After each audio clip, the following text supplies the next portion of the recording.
Hey guys, tonight we're heading somewhere cold. Like very cold.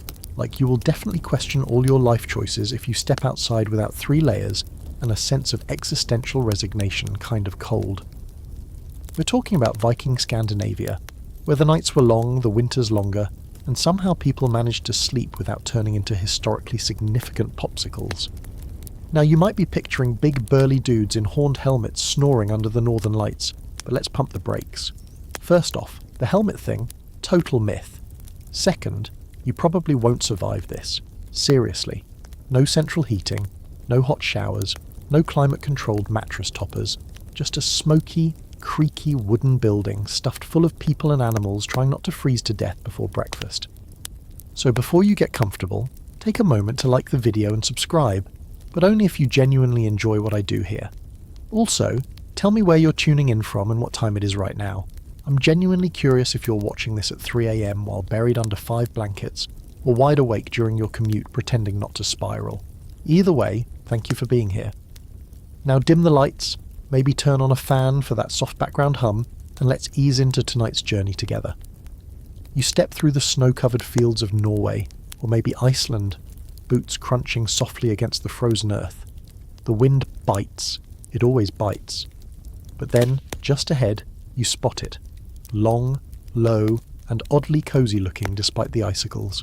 A longhouse, thick wooden walls covered in turf and snow.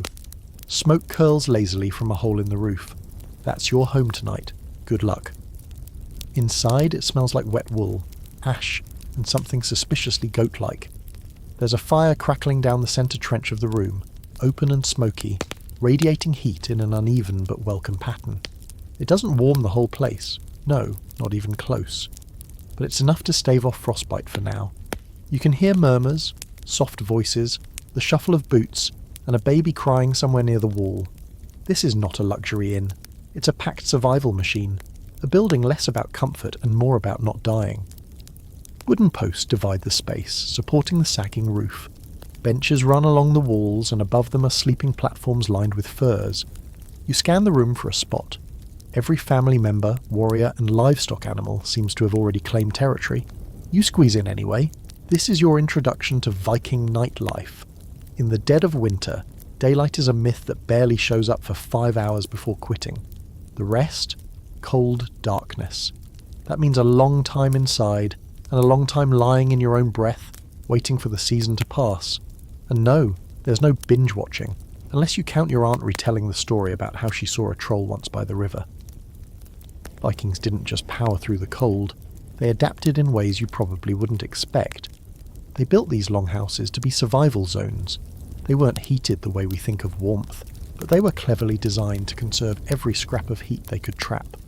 Historically, Viking longhouses, called Longhouse in Old Norse, were the beating heart of their communities. Long and narrow, sometimes up to 75 feet in length, these buildings served as multi-purpose halls. They were where you slept, cooked, ate, argued, told stories, mourned, and gave birth. All in one shared space. And if that sounds like a recipe for insomnia and a constant sense of being watched, yeah, it kind of was. And here's your quirky fact for the night. Archaeologists have found fish bones tucked into the floorboards of some longhouse ruins. Not just food scraps. Fish used as candles. That's right. Eel oil, herring oil. People soaked stringy fish bits in fat and lit them to create a tiny, smelly, flickering light source. Who needs scented candles when you've got fish fire? Now let's talk about the big scholarly shrug of the night. Just how warm, or not, these longhouses actually got. There's debate among historians and archaeologists. Some say these places were relatively toasty thanks to clever insulation and body heat. Others argue that without chimneys the smoke often stayed trapped inside, making it warmer. Yes, but also making everyone's lungs a little more Viking than they probably wanted. There's even debate about the effectiveness of central hearths. Did they radiate enough heat to the corners of the room, or was it really just warm right next to the fire while everyone else shivered in quiet resentment? As you settle into your spot along the edge, wrapped in borrowed furs that smell like wet dog and peat smoke, you notice something. It's quiet, not silent. There's always a baby crying, a log shifting, a goat sneezing, but it's a heavy, slow quiet. People are conserving energy, slipping into a kind of half-sleep state that lasts for hours. The fire crackles. Someone shifts near you. A whisper of wind seeps in through the door. This isn't just sleep. It's survival wrapped in story and smoke. You're not just in a different era, you're in a different mindset. One where sleep isn't something you optimize with blue light glasses and meditation apps. It's a battle against nature. It's huddling together under animal skins, measuring comfort in degrees of not freezing, and thanking the gods if the wind stays down. So, ready to close your eyes in here tonight? Just don't sleep too close to the edge of the platform. Someone let the chickens in again, and they peck your face if you snore. You shift slightly in your fur-lined corner, trying not to disturb the person snoring on your left, or the goat snuffling on your right. The longhouse is packed, and it's not just for fun, it's by design. These buildings weren't casual weekend getaways, they were the core of Viking existence.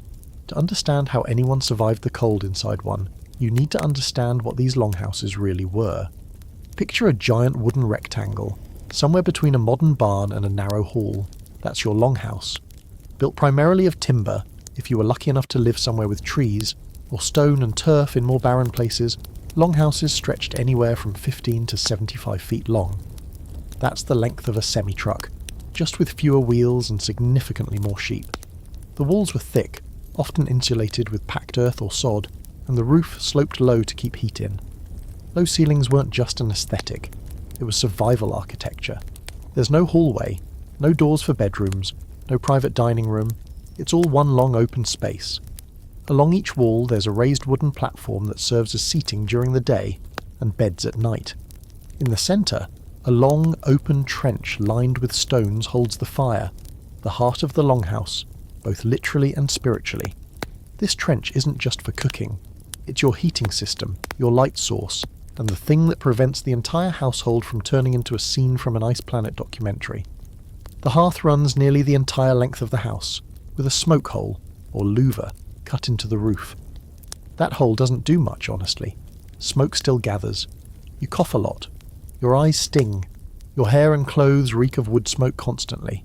But that's the cost of not freezing. You lie there, blinking through the haze, taking in the longhouse's particular scent. A combination of wet wool, cooked meat, pine resin, ash, and unwashed humanity. Not awful exactly, but it hits different. You imagine living like this day in and day out, from first snow to last thaw, through pitch black mornings and early sunsets. What's truly surprising is how clever the layout is. On each end of the house, the entrances are tucked under sloped eaves to keep the wind from barreling inside.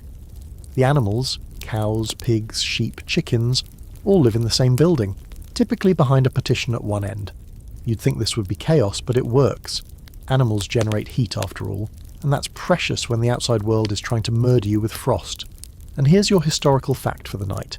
Archaeologists have found evidence that some Viking longhouses had built-in drain channels beneath the floor to manage animal waste and runoff from melting snow. That's right. Medieval plumbing, kind of. It wasn't glamorous, but it kept the inside from turning into a swamp of mud and manure during the winter months. The platforms along the walls weren't just sleeping spaces, they were multifunctional survival zones. You eat there, rest there, sharpen tools, even give birth if the timing's unfortunate. Personal space? Not really a thing. There might be some wooden chests or fabric hangings to create the illusion of privacy, but mostly it's just you, your kin, and the ambient smells of a working household. Now for a quirky fact you didn't ask for, but are absolutely getting. The walls of these longhouses were sometimes painted with red ochre, or adorned with runic carvings, little blessings or symbols to ward off misfortune. Imagine sleeping beneath a hand-scratched rune meant to keep out frost giants, or prevent the fire from going out. There's something oddly comforting about that. Of course, nothing's perfect, and that leads us to tonight's scholarly grey area. How much variation was there between longhouses, really? Some historians argue that wealthier chieftains lived in more elaborate structures, longer, better insulated, with more designated areas for sleeping or storage. Others say the differences were minimal and more related to location than wealth. The evidence is fragmented, sometimes literally, with foundations and burned remains offering only so much insight. What's more interesting is how longhouses changed over time. Early Viking structures were simpler, rougher. Later ones included better hearth technology, more elaborate roof structures, and even signs of separate rooms, or at least room dividers. You're living in one of the mid-range ones right now. Not the worst, but definitely not luxury. A decent fire, good timber, a roof that only leaks a little when it rains. You'll survive, probably. Outside, the wind picks up again. You can hear it rattle against the thatched roof, a sound like fingers drumming across stretched leather. Someone coughs. A dog barks twice, and then goes quiet. The fire pops and flares, casting flickering shadows across the wooden beams. You notice a few children curled up near the hearth, prime sleeping spots. That's where the heat is most reliable. Older folks and important family members get those spots too. You're by the outer wall, where the cold creeps in like an uninvited guest. You tug your cloak tighter and press back into the hay-stuffed mat beneath you. The wooden boards creak with every shift of movement from above, and you realise someone is sleeping in the loft too. Another clever use of vertical space for both storage and warmth. One of the most fascinating things about these longhouses is how they turn into miniature ecosystems during winter. Heat rises, so people sleep in layers: floor, bench, loft. The lower you are, the colder it gets. But too high, and you're coughing up smoke all night. It's a delicate balance of warmth, oxygen, and who outranks whom. You lie still and think about what it must have been like to grow up in a place like this. To never know silence, to always hear the rhythms of life, breathing, scratching, fire crackling, someone muttering in their sleep. You don't get to pick your bedtime soundtrack, it just happens around you. As your eyes drift closed, you start to forget the cold, the smoke, the smells. Just for a moment, it feels like a lullaby of fire and fur and low voices in the dark. The fire's glow pulses low now, like it's breathing with the house. You lie there, nestled in a scratchy wool blanket, one arm going numb under the weight of a shared bearskin, and you start to ask yourself the question that's probably been hovering in your mind since the second you stepped into this chilly time capsule. How cold did it actually get out there? Like, were Viking winters really that bad? Or have we just romanticised a bunch of frost-covered axes and Nordic death metal vibes? Spoiler, they were that bad. Let's zoom out. You're in early medieval Scandinavia. Norway, Sweden, Denmark, maybe even Iceland or Greenland if you're feeling extra unlucky. The Viking Age spanned roughly from the late 700s to the mid-1000s CE, which means climate-wise, you're living just before the medieval warm period. That warm period sounds kind of cosy, but it didn't really help much when winters still plunged below freezing for months on end. We're talking about temperatures often hovering around -10 degrees Celsius to -20 degrees Celsius, 14 degrees Fahrenheit to -4 degrees Fahrenheit in the dead of winter, and that's without wind chill. You ever stood in -20 degrees with a face full of snow and a pair of holy wool socks? No? Good. Keep it that way. And remember, you're not getting snow days or hibernation naps. You're waking up with frost on your nose, maybe even ice crusting along the inside of the longhouse walls. The cold creeps into everything. Your bed, your boots, your bones. No Gore-Tex jackets, no thermal underwear, just layers of hand-woven wool, animal skins, and stubbornness. Now here's your historical fact to chew on while you try to warm your toes. Winter wasn't just inconvenient, it was life-threatening. The Viking calendar even divided the year into just 2 seasons: Summa, summer, and Vita, winter. That's it. No full foliage photo shoots, no springtime brunches, just warm enough to work and hope you don't die. During winter, the sun barely rises.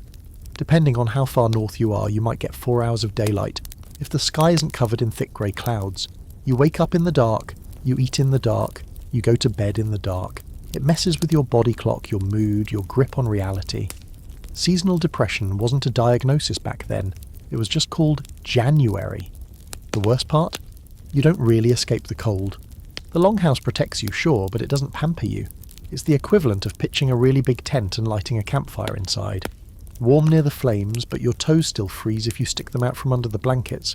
You want to warm your hands? Stick them over the fire. You want to warm your feet? Tough luck. That part of the house is a freezer.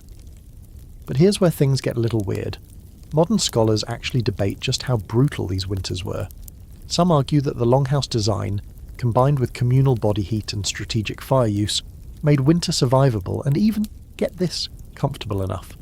Others say, nah, it was miserable all the time, and that's why Viking culture is so full of grim poetry, drinking and occasional raids just to feel something. And that brings us to your fringe fact for the evening. Some researchers believe Vikings timed their overseas raids in part to avoid the worst of their own winters. The idea? If your home is a frozen nightmare, maybe it's time to hop in a boat and go raid somewhere with a slightly less miserable climate. Not exactly a beach vacation, but you take what you can get. So yes, the cold shaped every single part of Viking life, from the way they built their homes to the way they slept to the food they ate and the stories they told. If you're wondering why they didn't all just move south, well, some of them tried. But the north was their identity, their mythology, their whole world. You shift again in your place along the wall, it's colder now. Someone's let the fire burn low. Your breath fogs in the air, visible in the dim light from a single oil lamp, made from fish guts naturally. You can hear someone moving across the longhouse heading toward the hearth. Probably to stoke the fire, probably to keep everyone from waking up in a block of ice. Outside it's silent.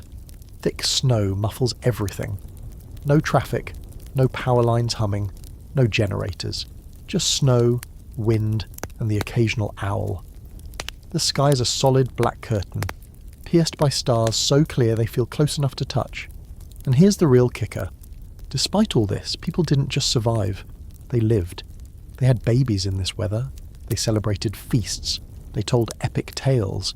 They carved gods into wood, painted walls with symbols, and carried on through winters so fierce you'd probably call in sick just looking at the forecast. The cold wasn't just background noise. It was a constant character in their lives. It shaped their rhythms, their rituals, their architecture, and their sleep. Every night was a test. Every morning a small triumph. And you? You're right in the middle of it now, tucked under furs that don't fully cover your feet, surrounded by the steady chorus of Viking snoring. Your eyelids droop again. The air inside the longhouse is thick with sleep. The fire gets a little brighter as someone throws on another log. The heat pulses outward, slow and low, like a living heartbeat. And despite the freezing world outside, you feel yourself slipping under, not into hypothermia, hopefully, but into that strange, dreamlike space where survival turns into rest. You're officially sleeping like a Viking. The fire's been fed. You hear the soft clink of iron tools as someone tends the embers, scraping ash to one side and shifting half-burnt logs into a tighter pile. You don't open your eyes. You don't need to. You can feel the shift in the temperature, the way the low heat begins creeping outward again. It's not warmth like you're used to, not the wraparound embrace of a central heater or an electric blanket. It's patchy, uneven, and a little moody, like a cat that sometimes decides to sit on your feet but mostly doesn't care if you live or die. This fire, though, it's everything. You roll to one side and peek through the smoke-laced air. The hearth stretches nearly the full length of the longhouse, just a narrow trench with flat stones along the base and blackened wood charred into memory. It's not just for cooking, it's your heating system, your main light source, your nighttime entertainment, and your only real defence against the endless cold creeping in from the corners.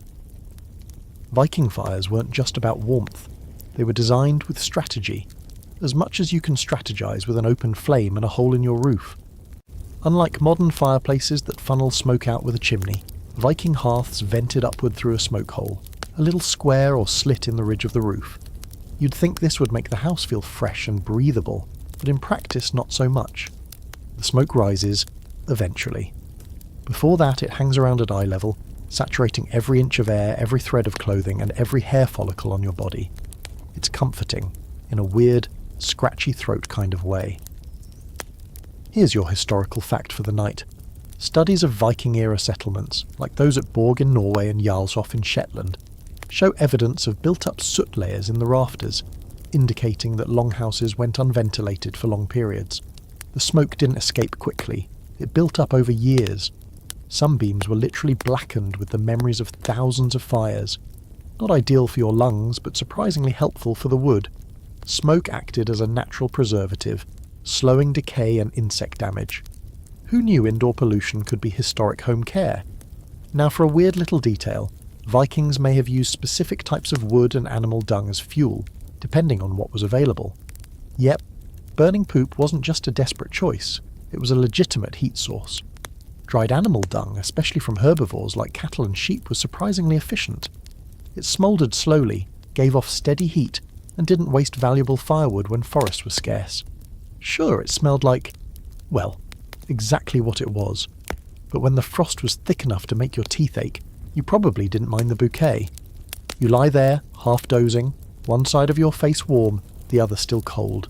It's like sleeping next to a lava lamp that only works part of the time. The fire throws shadows against the curved beams overhead. You can see where the smoke has stained the wood like watercolour, darkening everything into deep browns and blacks. Occasionally a bit of soot falls from the rafters like black snow. It's oddly peaceful, but here's where things get dicey. That smoke hole in the roof? It lets in more than it lets out. Rain, snow, drafts, you name it. If the wind shifts the wrong way, you'll get a direct blast of Arctic air right in your sleep spot. Some longhouses tried to improve on this by adding wooden flaps that could be opened or closed depending on weather. Others didn't bother. You adapted. Or you froze. Or you adapted while freezing. And there's debate about how efficient all this really was. Some archaeologists believe the hearth design was fundamentally flawed by modern standards, that the placement of the fire and the lack of proper chimney structure meant longhouses were smoky death traps. Others argue that the design was perfectly suited to its environment, that the slow release of smoke insulated the roof, deterred bugs and mould, and kept people warm enough without letting all the heat out. The truth probably sits somewhere in between. Like most things in Viking life, it worked well enough, if you didn't mind your children developing a cough by age 5. You can tell that fire is more than just a convenience here. It's sacred. It's the reason the house has a soul. There are rituals tied to it, superstitions about never letting it go out completely, especially in the heart of winter. Some believed a cold hearth brought misfortune or even death. So every night someone's job was to wake up, stir the embers, and make sure it kept burning. That someone could be you if you pull the short straw. One more curious little bit of lore. In some parts of Scandinavia, it was said that the fire spirit, or Eldus Fifil in certain folk tales, lived in the hearth. If you disrespected the fire, left it untended, spoke harshly near it, or tried to cook while drunk, you risked offending this spirit, and you did not want to be cursed by a cranky flame ghost during a blizzard. You glance across the room. Most people are asleep again, curled up on their benches or huddled in groups like sheep in a pen. A few embers spark upward, casting a warm orange light across their faces. You watch the way the glow dances over wool, skin and fur. It's kind of beautiful actually in that rugged, almost post-apocalyptic way. There's a certain rhythm to life in here. The fire flares, then fades. Someone stirs, then sleeps. You can almost hear the pulse of the house itself. The groan of timber, the occasional hiss from the fire pit, the rise and fall of human breath synced like waves. It's still cold. Of course it is. But the fire cuts a narrow path of warmth through the centre of the room, and for now, you're close enough to feel it. And as you close your eyes again, surrounded by smoke and the faint scent of burning sheep dung, you realise something. In the Viking world, warmth wasn't just heat. It was people, stories, shared breath, and a fire that never went out. Morning comes slowly in the longhouse, not with sunlight, but with sound. A soft shuffle, a crack of joints, a baby fussing somewhere in the gloom. You can't actually see the sun. No one can. Not yet. The few cracks between roof beams only glow faintly, grey and dull, like someone rubbed ash over the sky. It's still technically night outside, but inside people begin to move. The fire's embers are coaxed back to life. A few sparks fly upward, caught briefly in the haze of lingering smoke before vanishing into nothing. You stretch beneath your blanket, which smells strongly of goat, and slightly less strongly of whoever used it last. The air is frigid, the kind of cold that creeps into your nostrils and feels like it's icing over the inside of your head. But somehow you didn't freeze to death in your sleep. Small victories. And that, weirdly, brings us to one of the most important and underappreciated parts of Viking winter survival. Insulation. Not just the warm cloak you're hugging tight around your body, but the entire structure around you. The walls, the roof, the beds, the bedding, even the dirt under your feet. It's all working together, just barely, to keep the reaper of frostbite at bay. The Viking longhouse was basically a big thermos if you squinted hard enough. The walls were made from timber or stone, depending on what nature gave you, and then covered, sometimes thickly, with layers of turf. Yes, literal sod. Grass, dirt and root-heavy clumps packed over the outer walls and roof. It sounds like a lawn rolled up and thrown over a house, and that's basically what it was. It wasn't pretty, but it worked. Turf had insulating properties, and when packed well and combined with the layer of thatch beneath, it kept interior temperatures relatively stable. And here's your historical fact for the morning grogginess. Some longhouses even had double walls, with space in between packed full of straw or dry moss. This was an early form of insulation, natural and resourceful. The moss didn't just hold warmth, it also wickered away moisture and kept the wind from whistling directly through the cracks. Basically, Vikings invented the original draft blocker, using whatever they could scrape off the nearest hillside. You notice as you sit up and wipe the sleep from your eyes that the structure doesn't creak much. That's because these beams are seasoned, thick, and pegged together with wooden joints. Viking builders knew how to work with what they had. They angled roofs to keep snow from accumulating too heavily. They layered bark beneath the turf as a moisture barrier. Every bit of the house worked toward one goal, staying not dead until spring. Still, no matter how good the turf and moss, this place is far from cosy, especially once you move away from the hearth. The benches along the outer wall, the ones you slept on, are cold. Not dangerously so, maybe, but enough to make you second-guess every choice that led to this moment. The floor, a mixture of packed dirt and straw, is also part of the insulation plan. It absorbs heat during the day and lets it seep upward at night. You don't wear socks just to be warm. You wear them because stepping barefoot onto this floor could qualify as self-harm. Here's a quirky fact that feels very on-brand. Some Viking families insulated their sleeping areas with animal skins tacked to the walls, not just for decoration. The thick hides provided a barrier between the sleeper and the raw chill of the wood or stone behind them. You're literally sleeping in a fur-lined meat locker, and somehow that's considered innovation. There's also evidence that people hung woven tapestries or heavy cloths along the interior beams to trap warmth near sleeping areas. No one's exactly putting up curtain rods and matching colour palettes, but the idea of soft surfaces to trap heat was very much alive. You might not get a blanket per person, but you'd get shared heat, layered furs, and every ounce of insulation a family could scrounge up. You pull your cloak tighter and glance at the door. It's not even really a door in the modern sense, just a thick wooden plank or hide flap, sometimes with an airlock-like vestibule to slow the flood of cold air every time someone comes or goes. These double door systems weren't fancy, they were smart. Keep the wind from slicing through the room like a knife each time a warrior decides it's his turn to check on the goats. And here's a scholarly debate that scholars can't seem to fully button up. Did these longhouses really retain heat effectively, or were people just so used to cold that they felt warmer by comparison? Some argue that the combination of turf, thick walls, communal heat, and fire was enough to keep the place decently warm, even above freezing most of the time.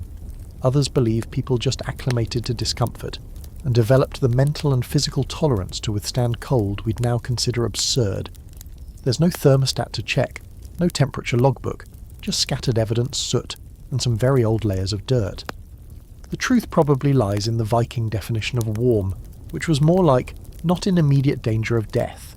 If you could sleep without your breath freezing to your moustache, that was a win. Outside, someone opens the door. A gust of icy air blasts in, and everyone groans or rolls over. The flap slams shut again, and the cold slowly ebbs back toward the walls. A few muttered curses rise from under the furs. It's hard to say if they're directed at the weather, the person who opened the door, or the gods themselves. Maybe all three. You glance upward. The roof above you is curved and low, but packed with thick layers of thatch and turf. During the summer, the top might even sprout grass or weeds, making the house look like it's trying to disappear into the landscape. But right now it's just white, snow-laden and still, and it's doing its job. The snow itself, ironically, acts as insulation, sealing heat in even as it buries the structure like a frosty blanket. Your breath fogs as you lean back, watching it drift upward toward the smoke hole. The ceiling is dark, almost black from years of fires. It looks warm. You know it's not, but you want it to be. And as the longhouse creaks and stretches with the waking day, you can't help but admire it. It's not elegant, it's not comfortable by any modern standard, but it's brilliant in its own way. A woven structure of wood, dirt, fur, and survival instincts. You slept here, you didn't die. That counts as a good night. Someone sneezes. Loudly. From somewhere across the room comes a sleepy grunt of acknowledgement. Maybe sympathy, maybe just irritation. and then the rustling of a blanket being pulled over someone's head. It's morning now, technically, although you'd be hard-pressed to prove it by the light outside. The sun, if it exists at all this time of year, is lazy and shy, barely tipping over the horizon like it's also too cold to bother. But inside the longhouse, people are stirring, stretching, muttering, maybe even trying to pretend the day hasn't started yet. You're still tucked against the outer wall, where the cold is most insistent. You shift beneath the furs and animal skins piled over you and take stock. Your back hurts, your legs are stiff. Something smells like boiled cabbage and wet leather. But you're alive. That's the metric. If you wake up without frostbite or a new respiratory infection, you're already ahead of the game. The fire is being revived again, this time with more urgency. A woman squats beside the hearth, poking at yesterday's ashes and blowing gently until new flames curl upward. You can hear the subtle hiss of damp wood catching, and the brief, glorious crackle as sparks leap into the air. The light glows orange against the beams overhead. Slowly, pockets of warmth begin to spread out again from the centre of the longhouse, like ripples in a puddle. And now, as people rise one by one, you get to experience the true Viking miracle of winter survival. Communal living. Or more specifically, cramped communal living with absolutely no privacy whatsoever. Because in a longhouse, everything happens in the same open space. There are no bedrooms, no my side of the room, no closing the door for alone time. You sleep, eat, argue, bathe, give birth, and die within these four walls, surrounded by family, neighbours, animals, and more body odour than you thought could physically exist in a single building. It's a little bit awful. And yet, oddly effective. You look around. Benches line the sides of the longhouse, raised slightly off the dirt floor. These serve as both seats and beds, depending on the time of day and how tired everyone is. During the night they're sleeping platforms, if you're lucky enough to claim one. Otherwise you're on the floor, stuffed into some shared space under the benches or curled up near the livestock. There's a real hierarchy here too, though no one talks about it. Older folks, important guests and nursing mothers get prime spots, closest to the fire, farthest from the door and slightly more cushioned. Everyone else? Hope you like huddling near the goat pen. And speaking of goats, you're not just sleeping near them, you're sleeping with them. Here's your historical fact for this slightly funky morning.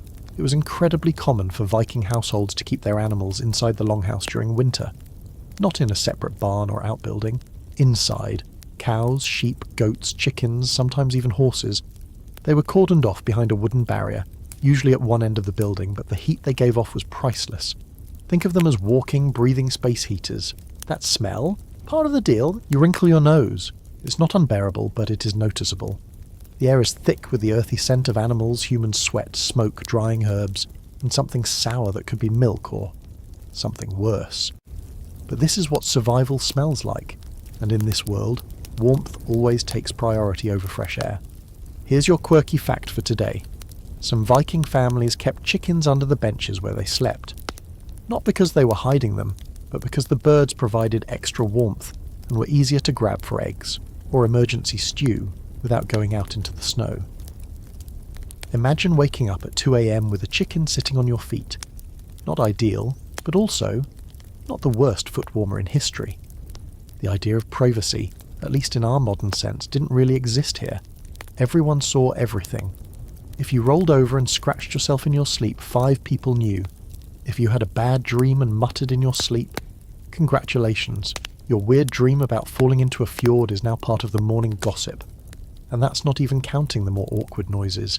Snoring, groaning, sleep-talking, other less graceful bodily functions, all of it shared.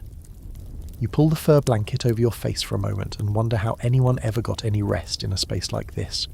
But they did. And maybe that's part of the magic. When you live that close, when your survival literally depends on the warmth of the people and creatures around you, the boundaries blur. Family isn't just family, they're insulation. Neighbours aren't just people, they're fellow heat sources.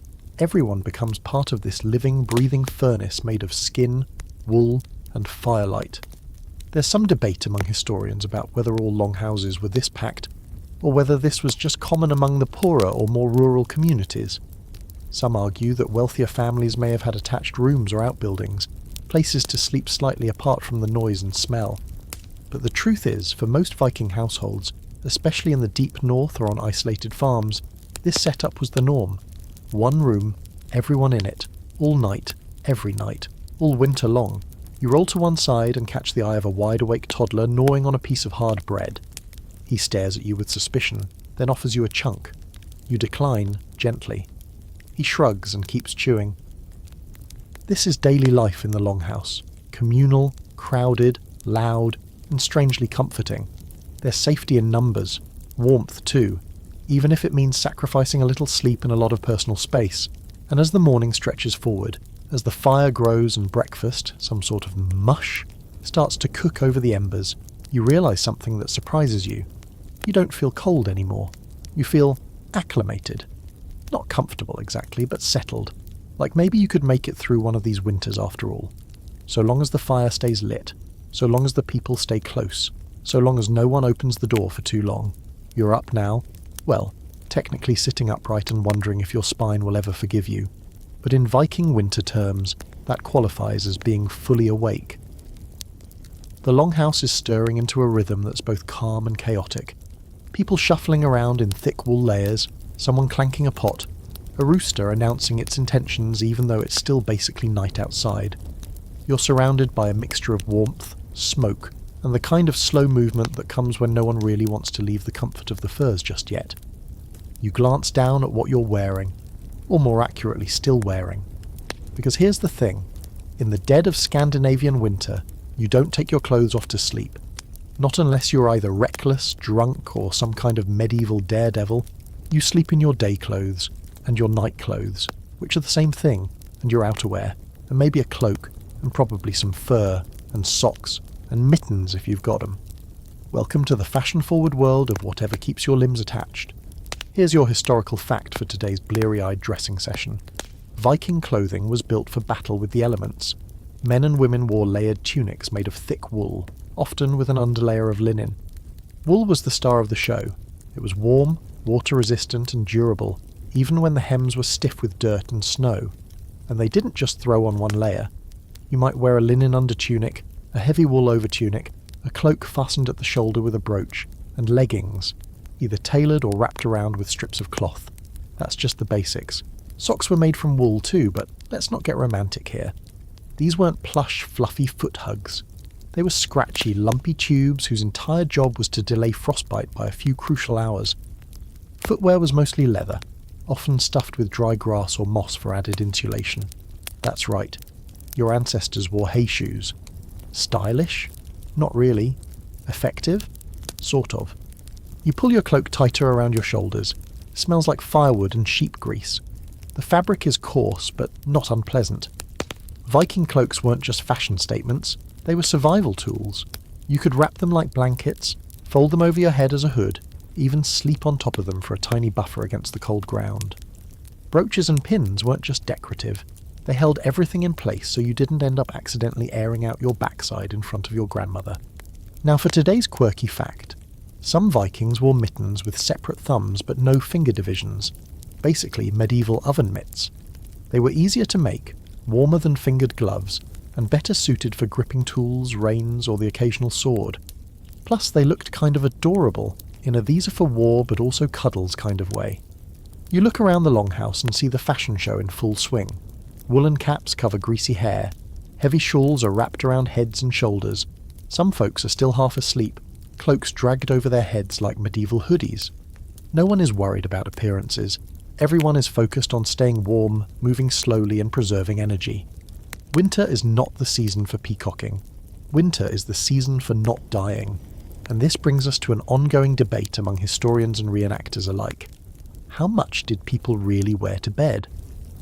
While most agree that full daytime layers were common, especially during winter, some argue that in wealthier households individuals might have stripped down to cleaner underlayers or had designated sleep tunics.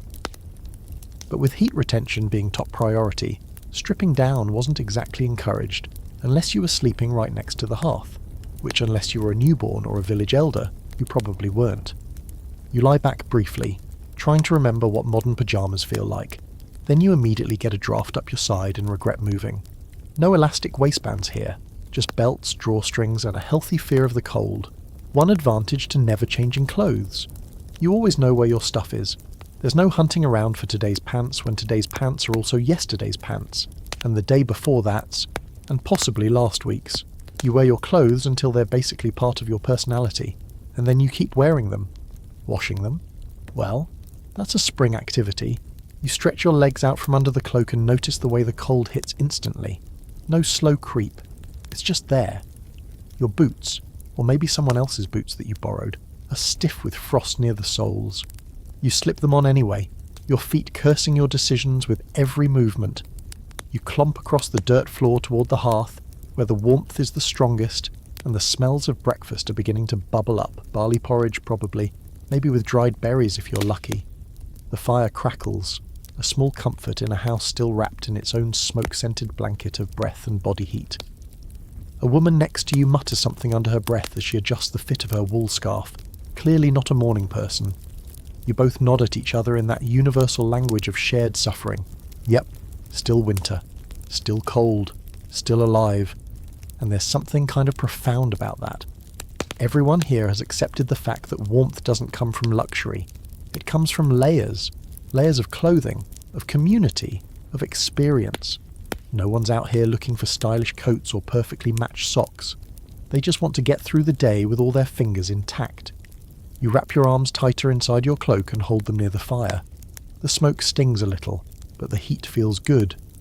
The air inside the longhouse is already heavy with movement, breath, and a kind of soft, resilient hum that tells you life is still happening, even in the darkest season. And as you sip from a cup of something warm and vaguely meaty, you don't ask. You realise there's something to be said for the Viking philosophy of sleeping in your clothes. It's not glamorous, it's not clean, but it's functional. It's about survival, not style. It's about using every tool at your disposal to keep one step ahead of the frost. Besides, the longer you wear them, the less cold you feel. Or maybe you just stop noticing. Either way, you're dressed. You're warm enough. And today, that's more than enough. You're still standing near the hearth, letting your fingers thaw one knuckle at a time, when you feel something brush against your leg. Not a person. Too short. Too furry. You glance down, and there it is. A goat. A living, breathing, slightly judgmental-looking goat, chewing something unidentifiable and staring at you like you're the one invading its space. Which, to be fair, might be true. This is your newest roommate. You're now officially part of a sleepover that includes several people, 2 cows, a couple sheep, a flock of chickens, and this goat who has clearly decided the warm spot by the fire is hers. You step aside. She takes your place. Of course. You'd think this arrangement would be chaotic, noisy, or at the very least gross. And it kind of is. But it also works. Surprisingly well, in fact. Because in a Viking longhouse during the winter, warmth doesn't just come from fire and furs. It comes from bodies. And not just human ones. Livestock inside the house isn't just a Viking quirk. It's a survival tactic. Cows, sheep, goats, and even pigs generate a fair amount of heat, especially in close quarters. When you pile that heat on top of a smouldering fire and some halfway decent insulation, it's the difference between frostbite and functional toes. You're not sleeping with the animals out of love. You're sleeping with them because they're the most efficient portable heating units you've got. And here's your historical fact for this fine, goat-scented morning. Many Viking longhouses had a dedicated animal section at one end of the building, often separated by a low wooden partition or raised platform. The animals slept on straw, and their body heat rose upward into the main living space. Not exactly a spa, but pretty effective. It's not just heat either. Having the animals indoors made sense from every logistical angle. You protected them from predators, storms, and thieves. You could monitor their health, milk the cows without getting frostbite, and even use their waste as fuel or fertilizer come spring. Multitasking Viking style. But, and let's be honest here, it also meant you got very comfortable with some extremely interesting smells. The air in the longhouse has a particular density this morning. Not unpleasant exactly, but thick. Like someone boiled a wool sweater in old soup and then waved a smoky torch around for ambience. The animals shuffle and snort. You hear a soft bleating as a sheep complains about something existential. The chickens cluck from under the benches. You see a pig, someone's prize winter meat reserve, snoozing contentedly in a straw pile like it pays rent. And here's your fringe fact of the morning. Archaeological digs in places like Hofstadr, Iceland, have uncovered bones and manure layers inside dwelling spaces, confirming that these weren't just temporary arrangements. The animals lived in the longhouse all winter, every winter. Their presence wasn't just tolerated, it was essential. You sit back on your bench, careful not to disturb the slumbering cat curled up next to a fur-cloaked elder. Even cats had a place here, kept around to control mice, sure, but also possibly just for the extra lap heat. Every creature had a function, and every function brought warmth. The longhouse was a biosphere of necessity, a shared ecosystem of survival. Still, you wonder how anyone ever really slept through this. The goat has now climbed halfway onto someone's blanket. A toddler toddles past, barefoot, giggling, followed by a mother who scoops them up with one arm and glares at the fire for daring to flicker unevenly. Someone snores. Someone else coughs. There's a wet sound you do not want to identify near the animal pen, and through it all, people sleep. Maybe that's the thing. In this world, noise isn't disruptive. It's expected. Silence would be more alarming. The rhythm of the longhouse is like a lullaby. The bleating, the snoring, the crackle of the fire, the occasional oof as someone shifts in their sleep and elbows a neighbour. It's not peaceful in the classical sense, but it's real. Alive. You think of modern sleep hygiene, blackout curtains, white noise machines, memory foam, aromatherapy.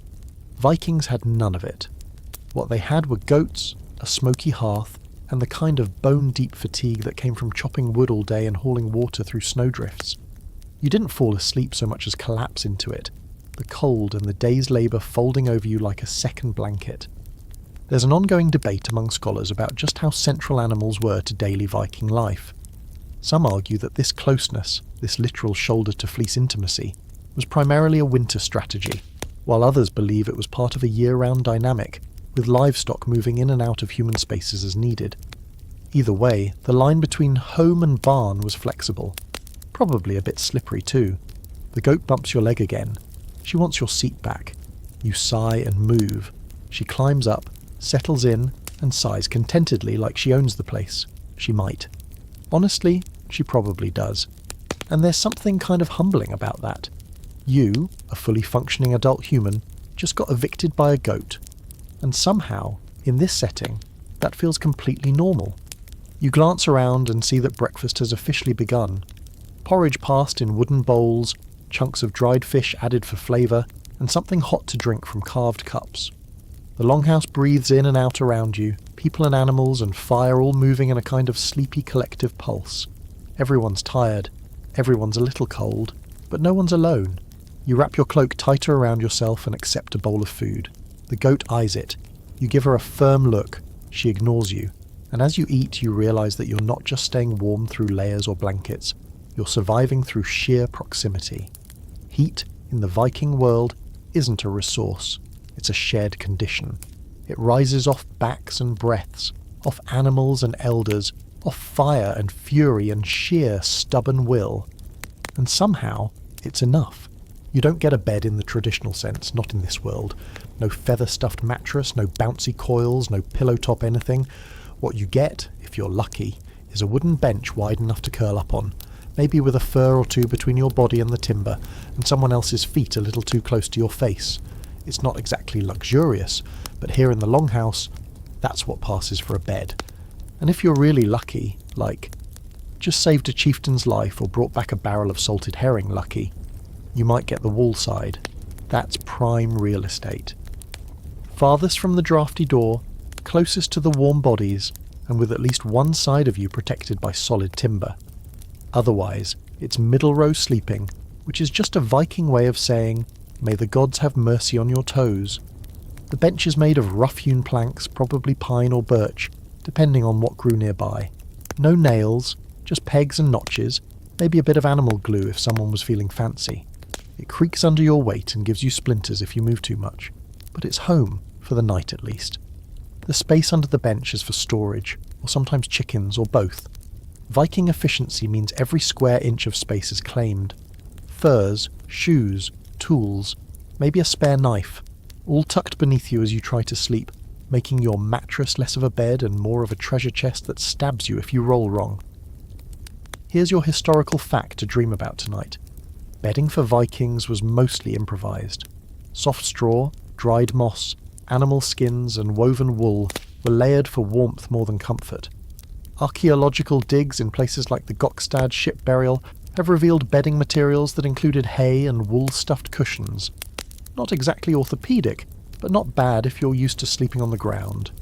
And Vikings were used to sleeping on the ground, especially on ships or during raids, so even a wooden bench with a fur on top probably felt like a pretty nice upgrade.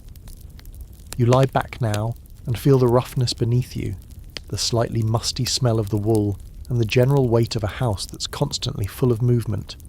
Someone coughs nearby, a baby whimpers, a pig shifts in its straw.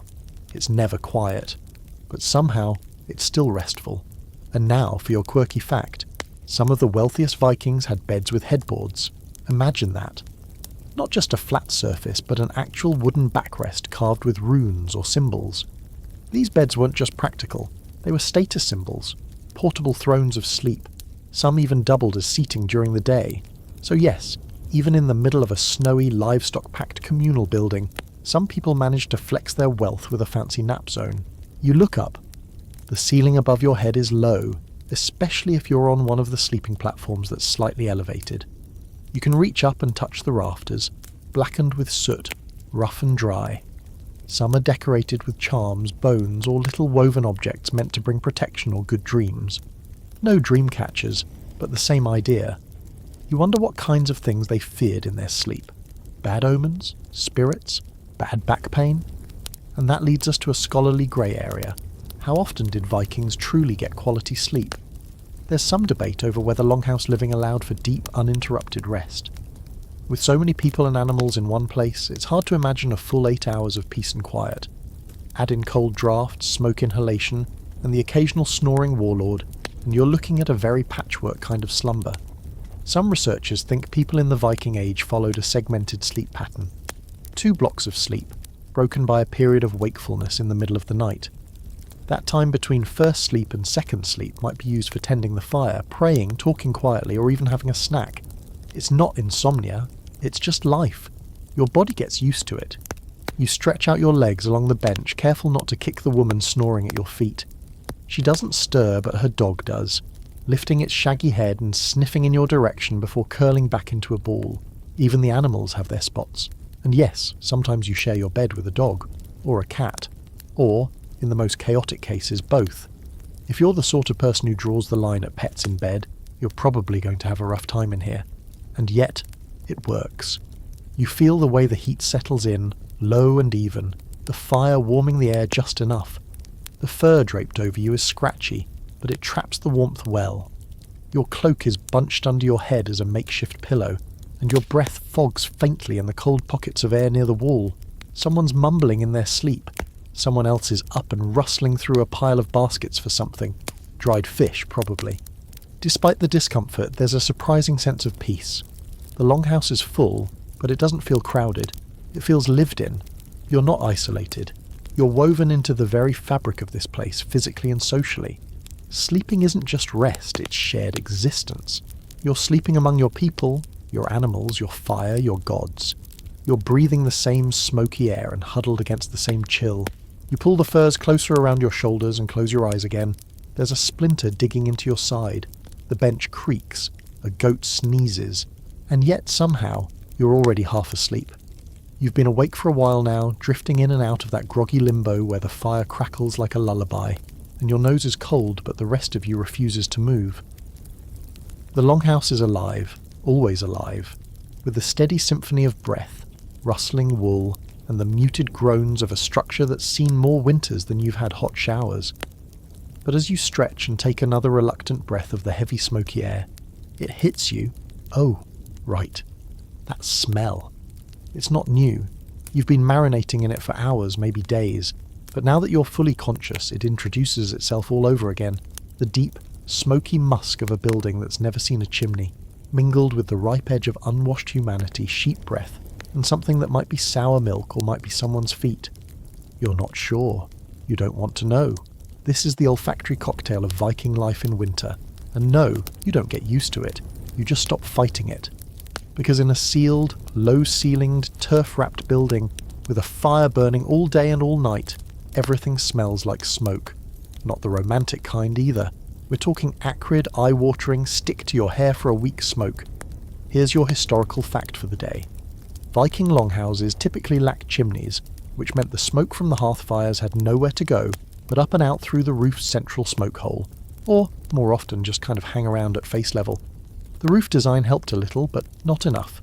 You're living in a half-ventilated campfire. Congratulations. And yet, somehow, no one here seems to mind. Or maybe they do, but they've long since accepted it. You rub your eyes, still burning a little from the smoke, and squint toward the centre of the room. The fire glows low, still alive.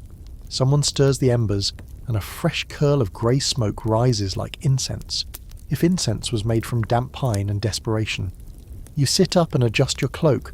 The wool smells like you, which now smells like the Longhouse, which smells like, well, a mix of earthy sweat, cooked meat, wet wood, and the ghost of every goat that's ever wandered past. There's no real word for it. It's just Longhouse. And here's your quirky fact, because you deserve one. Vikings may have actually liked the smoky air.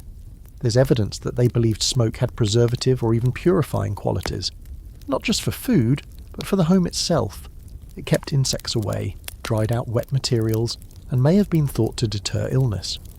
Basically, it was their version of air freshener, if air freshener gave you asthma. That said, it wasn't exactly ideal for your lungs. Studies of preserved Viking skeletons show signs of chronic respiratory issues, scarring in the ribs, sinus damage, and all the signs of a lifetime spent breathing in thick, acidic air. But in a world where healthcare meant hot mead and herbal compresses, nobody was tracking lung function. You coughed, you survived, or you didn't. There's debate about how bad the smoke actually was, though. Some archaeologists argue that longhouses were better ventilated than we give them credit for, that the smoke hole, the roof pitch, and the natural drafts allowed for decent airflow. Others say that's wishful thinking, and most people just lived in a perpetual haze of second-hand campfire. The truth? Probably somewhere in the middle. Some homes smoked more than others, some people coughed more than others, but nobody walked into a Viking longhouse and thought, ah yes, clean air. And it wasn't just the air, it was everything. The smoke soaked into every object in the house, your clothes, your bedding, your hair, even the walls. The wooden beams overhead are blackened, not just from time, but from decades of smoke curling up and staining the grain.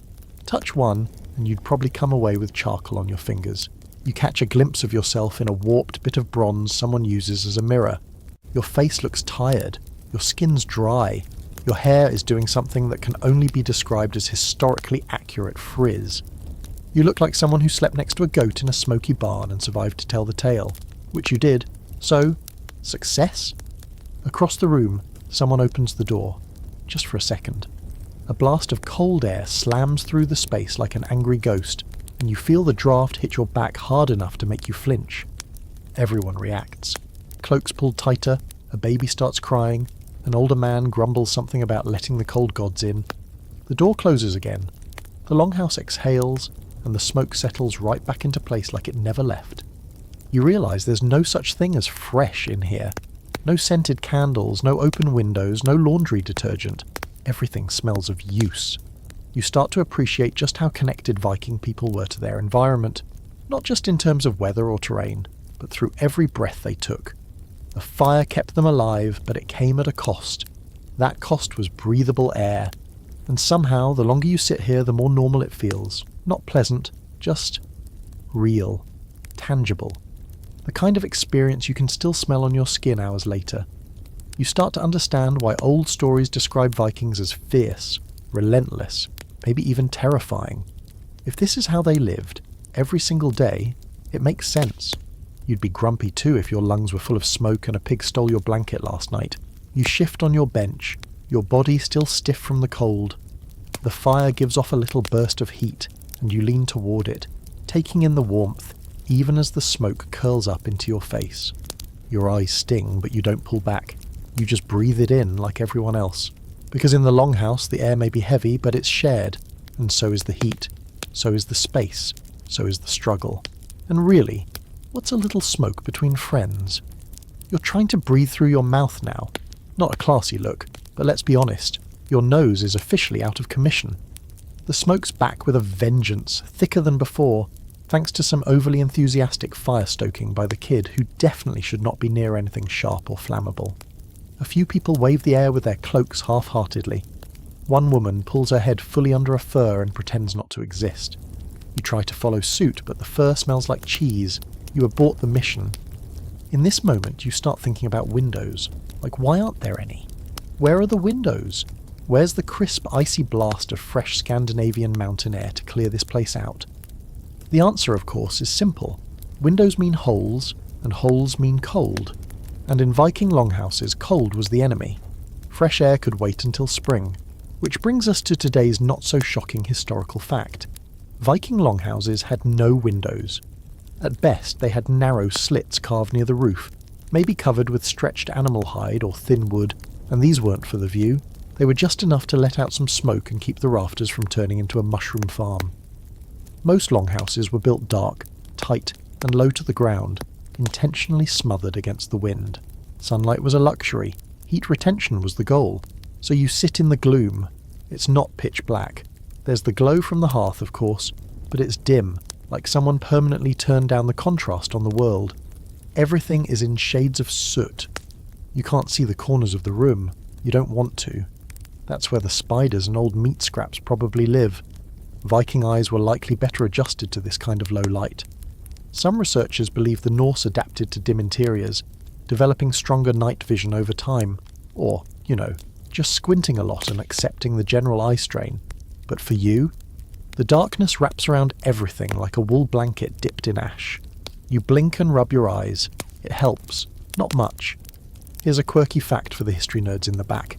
In some cases, Vikings used translucent horn or thin slices of stone, like mica, as makeshift window panes. These were rare, expensive, and not especially effective, but they allowed a little daylight to filter in without letting in the wind. So yes, if you were ridiculously wealthy and liked showing off, you could technically have a window. Just don't expect it to do much except collect soot. You look around at the people stirring, moving slowly through the half-lit world. The fire glows softly, orange and gold on their faces. Everything else fades into browns and greys. It's like living in a sepia photograph. This darkness has a rhythm, though. You start to notice how people move through it with intention. Grabbing firewood without fumbling, navigating the narrow aisle between benches like dancers who've memorized the steps. Even the animals seem to understand where they belong, avoiding the hearth and favouring the warmer corners. You, meanwhile, stub your toe every third step and whisper curses into your scarf. There's debate, of course, about whether longhouses were always this dark. Some historians believe there were seasonal adjustments, more light during summer, maybe movable coverings or vented roof slats to catch the sun. Others argue that no, Vikings just lived in twilight most of the year and accepted it as part of the deal. After all, darkness wasn't just physical, it was seasonal. In the north, the sun itself often refused to rise fully for months. Why build a sunroom when the sun checks out at 2 p.m? But there's something about this darkness that goes beyond inconvenience. It's intimate. You can't see everything, so your brain fills in the gaps. The fire becomes the centre of your world. You lean into conversation because you can't read faces easily. You listen more. You become attuned to the shape of the room, the heat of bodies nearby, the subtle weight of breath in the air. You also develop an uncomfortably close relationship with the smoke hole. The only real exit for all this burning wood fog is that small slit in the ceiling. Sometimes it works, sometimes it doesn't. When the wind shifts, the smoke presses downward instead of rising, filling the space like a bell jar. You feel it now, curling around your head, making your scalp itch. You tilt your head back and look up, hoping for a glimpse of daylight. All you see is soot and sky the colour of wet slate. No sun, no escape. You imagine the conversations that must have happened during the long winters, sitting in this smoky dark, whispering about spirits in the rafters, ancestors watching from the walls, omens in the patterns of ash on the floor. With vision limited, the mind wanders. Shadows become stories. The roof beams creak, and someone murmurs about trolls in the hills. You suddenly understand how mythology was born in places like this. Someone beside you is sharpening a knife.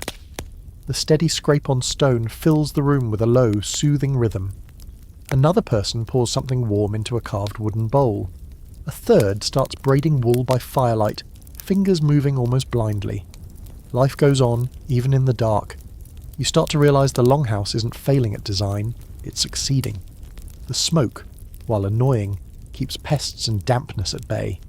The darkness helps people conserve energy, both physical and emotional. It brings people closer, narrows the world to what's necessary. And in a way, that's comforting. You don't have to think about anything beyond this flickering circle of firelight. The outside world, the snow, the wolves, the screaming wind, is far away. Out there is danger. In here it's dim, it's warm, it's home. You pull your cloak tighter, settling into the haze. The smoke stings your eyes, but you stop noticing. You stop resisting. You adapt. And in this small windowless world, you start to see just enough. The midday hush settles over the Longhouse like a second skin. Not the kind of silence that means everyone is napping. No, that's too ambitious. But the kind that comes from full mouths, chewing slowly, and a temporary ceasefire in the battle to be warm, dry, and conscious. You're sitting cross-legged near the hearth, a wooden bowl cradled in your lap, steam curling upward into the ever-present smoke as you squint at its contents. It's porridge. Again. Possibly barley, definitely thick and absolutely lumpy. This is your fuel. Not just for the day, but for survival. Because in a Viking winter, sleep and food are tangled together in a quiet little pact. If you want to sleep through the night without waking up shivering or feeling like your body's gnawing on itself from the inside out, you eat. Preferably something warm, heavy, and full of calories. Taste is optional. Heat is essential. Here's your historical fact for the afternoon slump. Viking meals were built around whatever stored well. Grains like barley and rye were boiled into stews or porridges, often with a splash of milk, if the animals hadn't frozen, or bits of dried meat or fish thrown in. Salted, smoked or dried proteins made the rounds depending on what was left in the larder. Root vegetables like turnips and carrots, if you were lucky. Fat was not a guilty pleasure, it was life insurance. Your porridge tonight is suspiciously red, which might mean berries, or blood. You don't ask. The logic is simple. Eat heavy, stay warm longer. Fat and slow-burning carbs give your body fuel to generate heat, even while you sleep. It's not quite the science of modern thermogenesis, but the Vikings had it figured out in their own way. Go to bed on an empty stomach and you're guaranteed to wake up before dawn with your teeth chattering. And here's a quirky fact to chew on. Pun fully intended. Some Norse folk stored cooked meat and fish in seal stomach pouches during the winter. Yep, seal stomachs. Dried, cleaned, and used like Tupperware. They'd pack in chunks of preserved food and hang them from the rafters, away from rodents and curious goats. It worked. It was efficient. And it smelled exactly how you think it did. You take another bite of the porridge and try not to focus too hard on the texture. It's filling. It sticks to your ribs in the way that all good survival food does, and more importantly, it's hot. Warm food in your belly means warm blood in your veins, which means maybe, you won't wake up tonight with your fingers curled like claws against the cold. Around you, people are finishing their own bowls. A few scrape the last bits with fingers. One guy just picks his bowl up and licks it like a dog. No one bats an eye. The fire's been fed again, and the heat pulses outward, slow and steady, soaking into bodies that have spent the entire day fending off drafts and pretending their feet aren't blocks of ice. There's no dessert, no hot tea. If you want something sweet, maybe there's a honey cake left over from Yule, but don't count on it. You're not here for pleasure, you're here to function. As the bowls are gathered up, you realise something else. The act of eating is the ritual. It's not just about getting fed, it's about getting warm. Meals are timed to coincide with sleep. The heavier the food, the longer the rest. It's a feedback loop of calories and comfort. You feed the fire, you feed yourself, and then you feed the night with your breath, layered under wool, under fur, under a roof of char and hope. There's some scholarly debate, of course, about the exact timing and structure of Viking meals.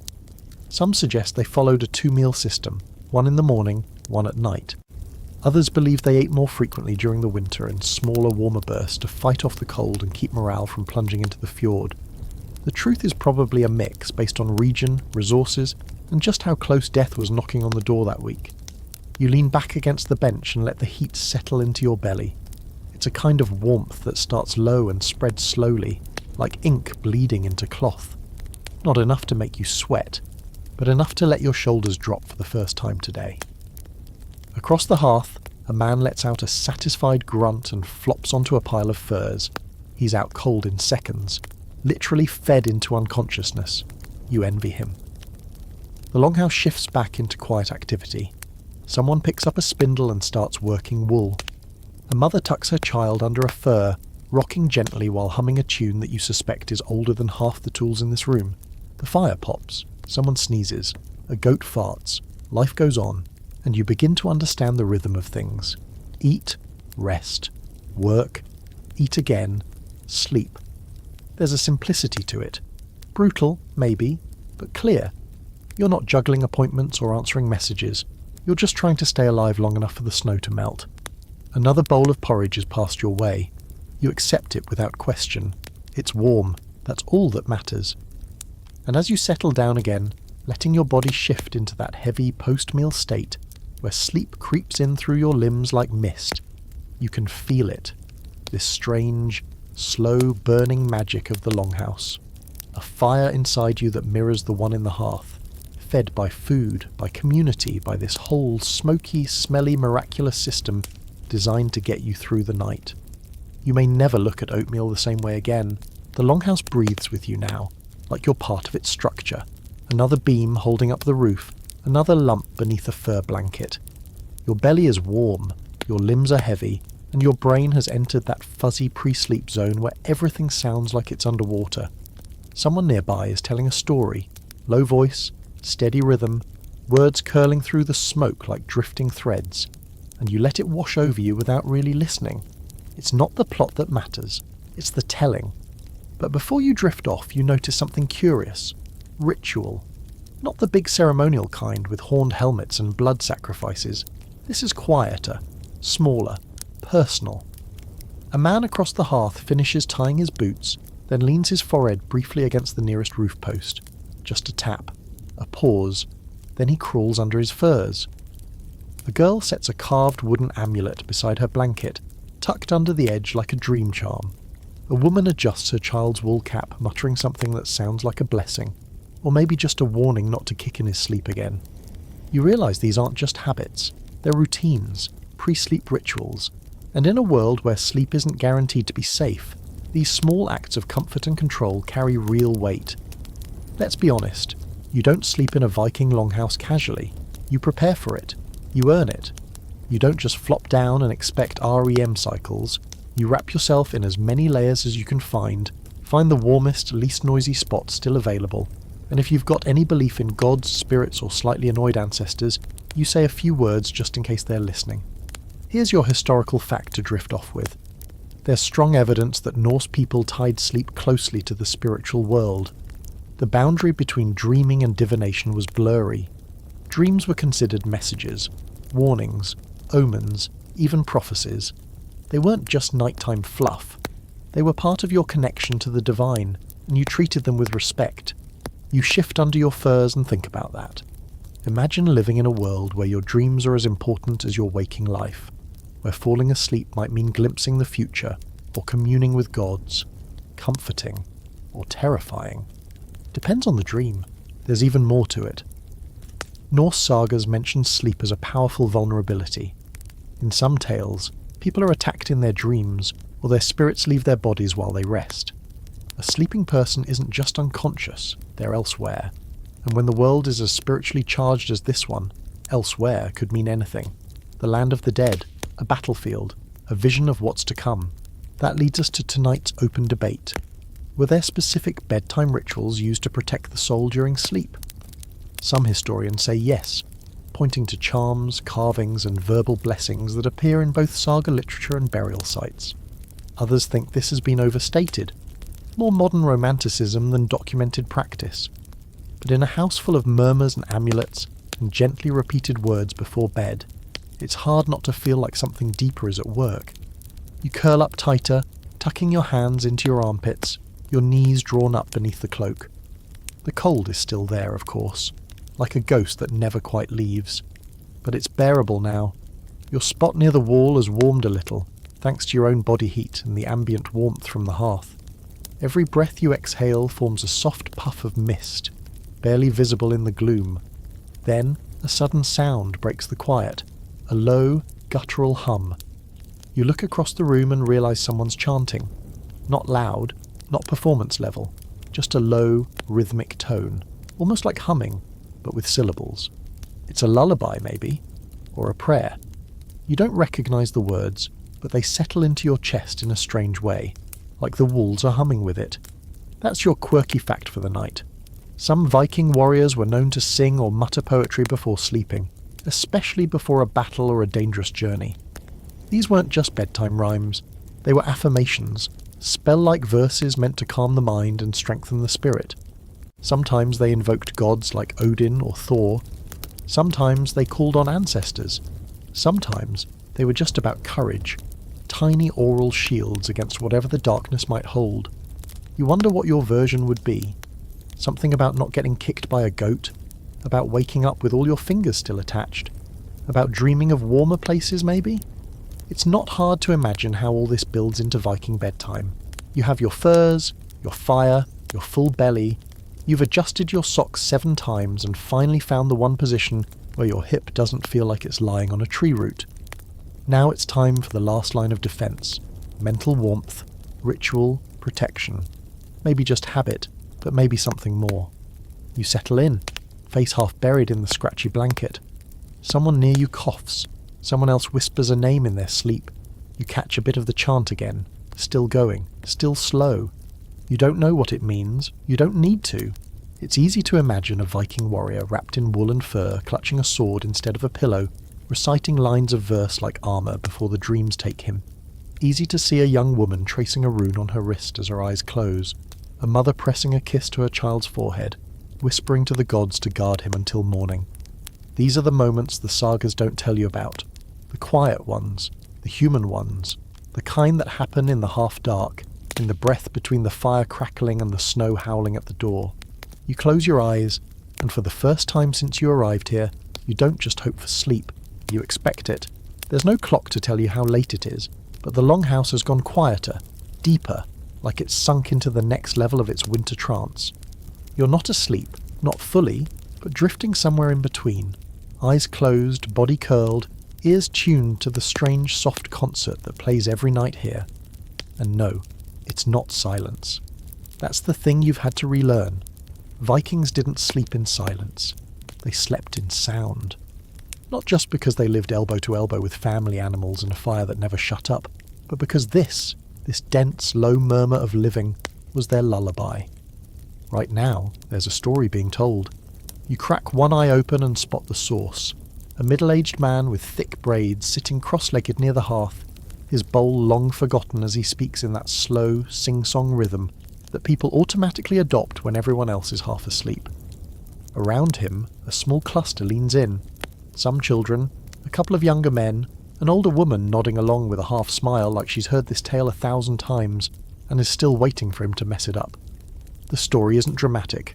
No gods, no dragons. It's about a winter hunt gone sideways and a reindeer that outsmarted an entire village. But the way he tells it, with pauses and well-placed grunts and ridiculous impressions of angry chieftains, it might as well be epic poetry. You shift slightly on your bench, trying not to wake the dog curled against your hip, and let yourself listen. Here's your historical fact while we eavesdrop. Storytelling was one of the core social structures in Viking society. They didn't write bedtime stories on parchment and tuck kids in with them. They performed them, around the fire woven into the rhythm of sleep and survival. These tales passed on history, reinforced values, explained the world, and kept people awake just long enough for the heat of the fire to take hold in their bones. And they weren't all grand sagas or heroic battles. Many stories were like this one, local, personal, passed down through generations. A story didn't have to be world-shaking to be worth repeating. It just had to live. The children listening now are caught in that wide-eyed state where reality and story have blurred. One of them clutches a carved wooden horse so tightly it squeaks. Another is already asleep, mouth open, head lolling gently against their sibling's shoulder. And here's your quirky fact. Vikings may have used storytelling to pace the night. With no clocks and no artificial light, the structure of bedtime was set by oral tradition. A story might mark the transition from wakefulness to rest. A second story might soothe children who woke up mid-sleep. And in some cases, a particularly scary tale might be told right before sleep, not to comfort, but to keep people from wandering off in the night. Think of it like a pre-modern security system. Don't go near the door or the frost spirits will steal your breath. The man wraps up his tale with an exaggerated snort and a few chuckles from the crowd. There's a beat of silence, then someone else pipes up with a challenge. That's not how your uncle told it. A small debate breaks out. A goat bleats loudly, perhaps offering its own opinion. The older woman finally cuts in with a corrected version, and just like that, a new story begins. A tag team of memory and performance, each version layered over the last like snow piling on a roof. You wonder how many stories the Longhouse holds, not just in words, but in its beams, its fire pits, its scratched up benches. You realise that this place isn't just a shelter, it's an archive, a living library. Every person here carries stories, and each night as the cold creeps closer and the smoke hangs low, those stories come out like steam. There's debate among scholars about whether storytelling was ritualised, assigned to specific people like professional skalds, or shared among everyone. Some evidence suggests that while poets and bards had special roles in noble circles in the average longhouse, storytelling was democratic. If you could remember, if you could perform, if people listened, then the floor was yours. You think about what it means to fall asleep to a human voice instead of a playlist, to drift off while hearing the same tale your ancestors did, or at least a version of it. Something about that feels grounding, like sleep becomes not just a retreat from the cold, but a thread that ties you to everyone else here. You're not just lying on a bench, you're lying in tradition. The fire has burned lower now, sending up the occasional spark. Someone throws on a small log, just enough to keep the coals hot. The storyteller lets his voice trail off. The children are all asleep. One adult gently lifts a boy and tucks him into the corner near the wall, wrapping him in a fur that smells like cedar smoke and damp wool. Even now a few murmured voices continue, low, slow, harmless. They're not trying to stay awake, they're resisting the darkness for just a few more minutes. It's not fear, it's just habit. The longhouse doesn't go from light to silence, it glides there. You lie back, exhaling a breath that's just warm enough to fog the air in front of you. The tail end of the story still echoes somewhere in your mind. It's vague, funny, a little strange. You won't remember the details tomorrow, but you'll remember the rhythm, the warmth, the feeling of not being alone. Because here, in this smoky hall lit by fire and voice, sleep doesn't come with quiet. It comes with story, with laughter, with whispers. You close your eyes, and somewhere in the background someone begins the next tale. You wake to warmth, which is suspicious. Not actual warmth, don't get carried away, but a noticeable lack of frostbite-level suffering. And you know what that means. Someone stoked the fire, and more importantly, you didn't get stuck with a drafty spot this time. You blink your eyes open slowly, letting the smoky light leak in, and realise your feet are warm. Warm. Not tingly, not numb, just holding a steady temperature like civilised extremities. Then you glance down and solve the mystery. You've been spooned. Not romantically, not by choice, but by a snoring middle-aged man named Eric, probably, whose feet are tangled with yours like he's paid rent on this arrangement. And beyond him, two children are curled up in a single cloak like puppies, and behind them, a goat. The goat is probably the warmest member of the group. You've been absorbed into the prime zone, the inner hearth cluster, and now it makes sense. The fire's just a few feet away, low and steady, glowing orange with that quiet, smug satisfaction fires get when they know they're saving lives. You're surrounded by breathing, snoring, sometimes snorting bodies, all contributing to this little pocket of heat. It's not glamorous, it's not roomy, but it works. Welcome to the unspoken social ladder of the Viking Longhouse. Here's your historical fact for the morning stretch. Sleeping spots near the hearth weren't randomly assigned. They followed a kind of social logic, age, status, utility. Elders, infants, the ill, and sometimes the head of the household all got prime spots close to the fire.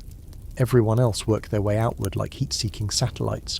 Where you slept said something about who you were, and if you were a guest, like you are now, your placement was a quiet declaration. You're useful. You're welcome. You might not die of exposure tonight, which is touching, in a smoke-choked, body-heat-dependent kind of way. You look around and take stock. On one side of the hearth, a small family cluster sleeps in a woven pile, kids on top, parents underneath. On the other, a few warriors lie back to back like logs, their fur cloaks over their heads and their feet dangerously close to the fire, as if daring the gods or the firewood to test them. One of them mumbles in his sleep, then rolls over and face plants into the ash near the edge of the hearth. Nobody helps him.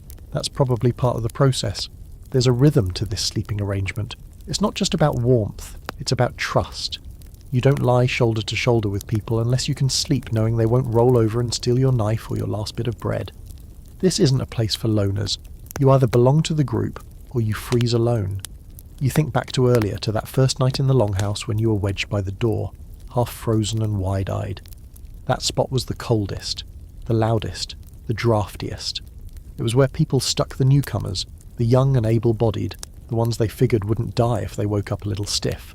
And now, here you are, basking in the glow of mid-tier social approval, feet entangled with someone else's, sharing the gift of body heat like it's currency.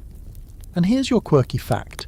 Viking sleeping arrangements may have included specific bed partners, assigned based on practical logic rather than emotional connection.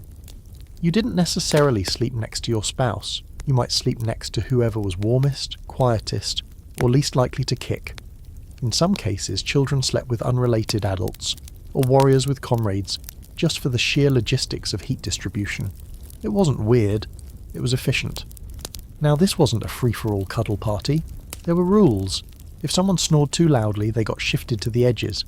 If someone was sick, they were placed near the fire but faced away from everyone.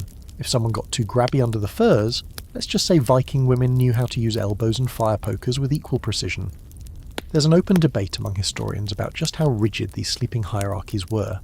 Some argue that Longhouse life was egalitarian out of necessity. Everyone was too busy surviving to worry about social nuance. Others believe the sleeping arrangement reflected deep family and clan dynamics, with clearly defined roles and silent expectations. What's clear is that sleeping wasn't just resting. It was positioning. It was politics. It was survival strategy. You stretch your legs again, careful not to disturb Eric, still snoring, and feel the solid press of another person's back behind yours. It's not uncomfortable. It's like a barrier against the night. You don't know their name, but you know their breath is steady and their body is warm, and most importantly, they haven't stolen your blanket.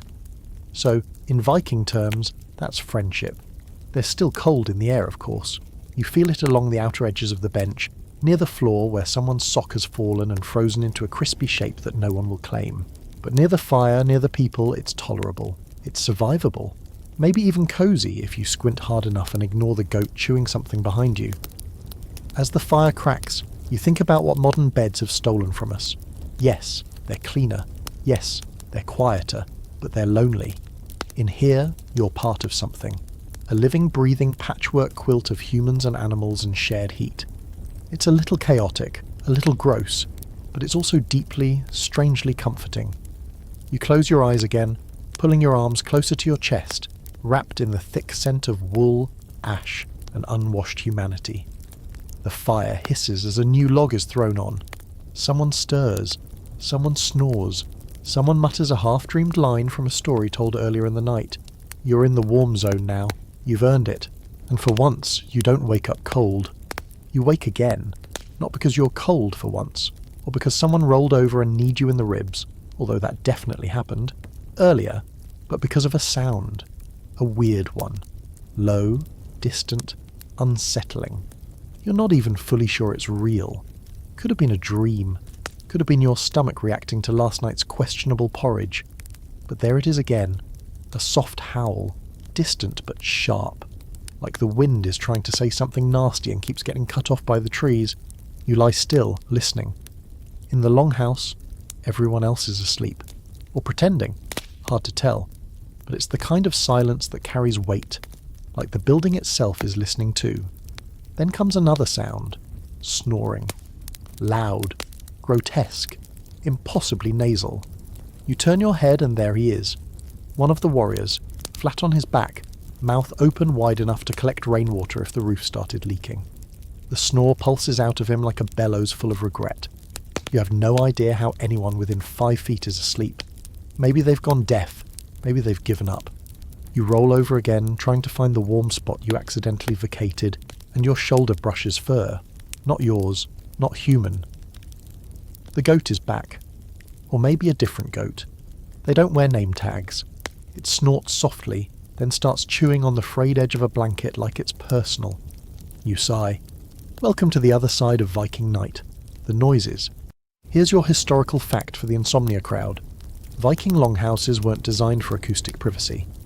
Between the low ceilings, hard wooden walls and open-plan layout, sound carried like gossip in a village. Every cough, whisper, snore, shuffle, sneeze or creak made its way across the room, and with people and animals sharing the same space, nights were rarely quiet. You stare at the ceiling, there's a faint drip in the distance, probably melted snow sneaking in through the thatch. Someone murmurs something in their sleep, then someone else responds. Sleep talking? Dream arguing? Either way, they seem to be working through something, but then there's the sound that cuts through everything. The wind. Not the little breezy kind. This is the full-blown, Arctic howling through your soul kind. It slams into the longhouse walls like an angry spirit, rattling the roof timbers and pushing snow up against the outer turf. You hear it swirl around the smoke hole, slipping in like it's trying to get a look at what's inside. The house groans under the pressure, like an old man muttering to himself. You've never been more grateful for thick walls and a roof packed with more layers than a toddler on snow day. Here's your quirky fact for the night. Some Norse people believed the wind carried spirits, both friendly and not so friendly. It wasn't just weather, it was presence. That howl outside could be a storm, could be a god, could be an ancestor trying to give you terrible advice from the beyond. So if you find yourself whispering back, don't worry. You're just being culturally appropriate. You wonder how the Vikings ever got used to all this. Not just the cold or the darkness, but the soundscape of it all. The constant sensory intrusion. The snorts, bleats, crackles, howls. And yet, somehow, they not only survived it, they slept through it. Or most of it. You suspect they were just too tired to care. There's scholarly debate about how well people actually slept in these conditions. Some argue that humans adapted to fragmented, interrupted sleep long before alarm clocks and light pollution ever became issues. Others believe that sleep wasn't about duration, it was about opportunity. You slept when and where you could, however light or noisy or smelly the space was. Rest wasn't a luxury, it was a resource. Same as firewood or clean water, and it makes sense. In a longhouse, there's no such thing as a perfectly quiet night. You don't control the weather, or the livestock, or your neighbour's nasal passages. You just adapt. You wrap yourself tighter in your cloak, turn your head toward the fire, and pray to Odin that nobody steps on your face in the dark. There's a sudden creak, loud, sharp, definitely man-made. Someone gets up, moving quietly but not stealthily. You squint through the firelight and see a hunched figure stepping around sleeping bodies, headed toward the door. Probably has to pee, or check on the animals, or both. That's another delightful feature of Viking nights. If nature calls, you're walking into a blizzard with nothing but a torch and determination. You don't envy them, not even a little. Instead, you pull the blanket over your head and try to block out the rest of the world. It helps. A little. The sound dulls, and the warmth builds back up. Your body starts to relax again, despite the continued nasal assault from across the room. And as you hover somewhere between sleep and alertness, you realise something funny. All these noises, annoying as they are, mean you're not alone. Every cough, every shuffle, every goat-related rustle is proof of life, of movement, survival, warmth. It's not peace, but it's presence. And in this strange, cold, unfiltered version of reality, that's what gets you through the night. You wake up because you have to pee. Let's not romanticize this. There's no glory in this moment. No epic saga ever begins with Lo, beyond the mighty rose in the dead of night to empty his bladder. But here you are, tucked into a cocoon of furs and wool, legs crossed like a child on a long wagon ride, wide awake because your internal organs refuse to negotiate. For a few precious seconds you try to fight it. You close your eyes tighter, you shift your position, you even try mentally reciting bits of the saga you heard earlier, hoping your brain will distract your bladder. But it's no use. The call is loud, the call is clear, and unlike the average Viking, you have not yet developed the cold-resistant willpower to just wait until morning. So you begin the slow, miserable process of extrication. First, there's the cloak, stiff with smoke, heavy as a guilt trip. Then the blanket, crusted on the edges with frost from your own breath. Then the furs. It's like peeling yourself out of a bear's embrace. And every layer you remove feels like signing a tiny treaty with hypothermia. You sit up. The longhouse is asleep, or pretending to be. Snores continue. A few bodies shift. Someone mutters a dream snippet. The fire is a low red glow now, more mood lighting than heat source, but still flickering in defiance of the dark. You stand, bones creaking, and immediately regret every life choice that led you to this moment. The air hits you like a slap. Not just cold, aggressively cold. You suck in a breath that feels like it might freeze in your lungs. Every inch of skin exposed is instantly furious. Your feet hit the floor with a muffled thud, and you swear the dirt has grown teeth overnight. But it gets worse. You still have to go outside. Here's your historical fact while you contemplate your suffering. Viking longhouses didn't have built-in bathrooms, not even a chamber pot under the bench for convenience. If you needed to relieve yourself, you did it outdoors, regardless of the season, the temperature, or how much you valued your toes. In some settlements, there were dedicated latrine trenches dug a little ways from the house. In others, you simply aimed for a snowdrift and hoped the wind wasn't blowing directly back at you. You shuffle toward the door, trying not to trip over limbs, boots, goats, or sleeping toddlers. The cold seems to intensify with every step. The air gets sharper. Your breath comes in clouds. You reach the door flap and push it aside. And then it really hits you. The outside world is a frozen slab of nightmare. The snow reflects the moonlight in a way that's almost too bright, like it's mocking you. The wind isn't howling, it's screaming.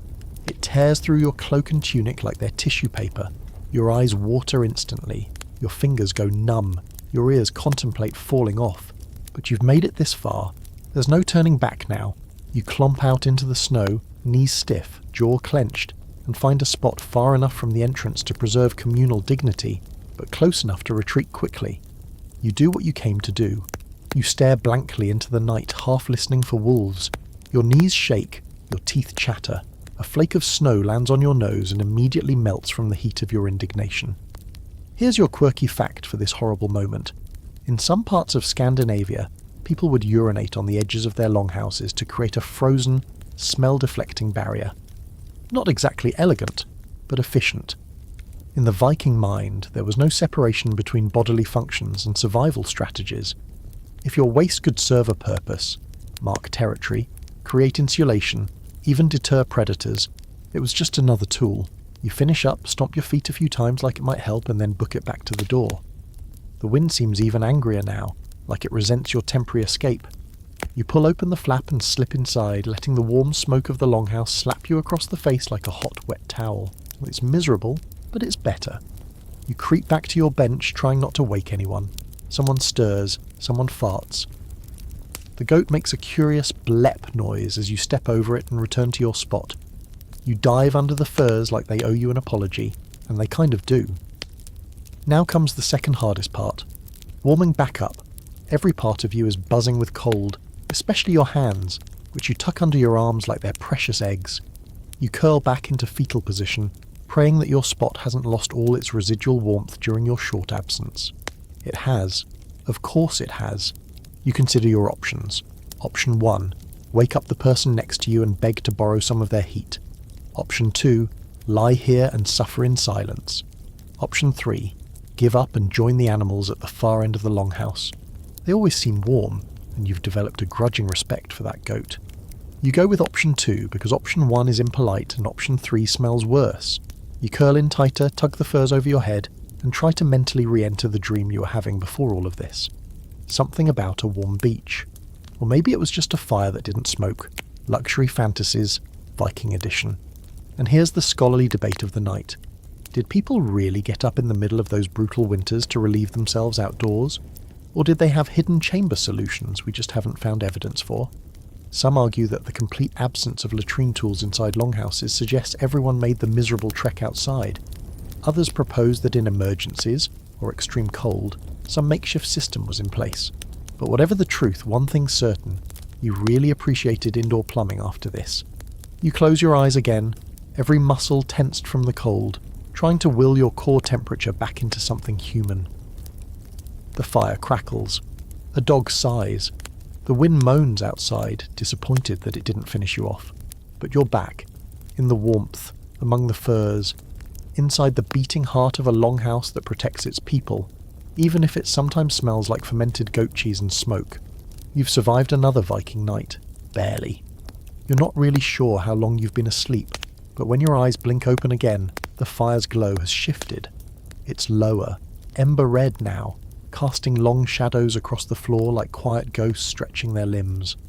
There's a weight to the room, not just from the stillness, but from the dark itself, thick and unmoving, pressing down through the turf roof. It's the kind of dark that doesn't care what time it is. You could call it midnight or morning or nothing at all, and the longhouse would nod solemnly and carry on. Because in the Viking world, time doesn't tick. It drifts. You sit up slowly, your joints stiff, your cloak bunched around you like a sea-wrecked sail, and glance toward the door. Still shut.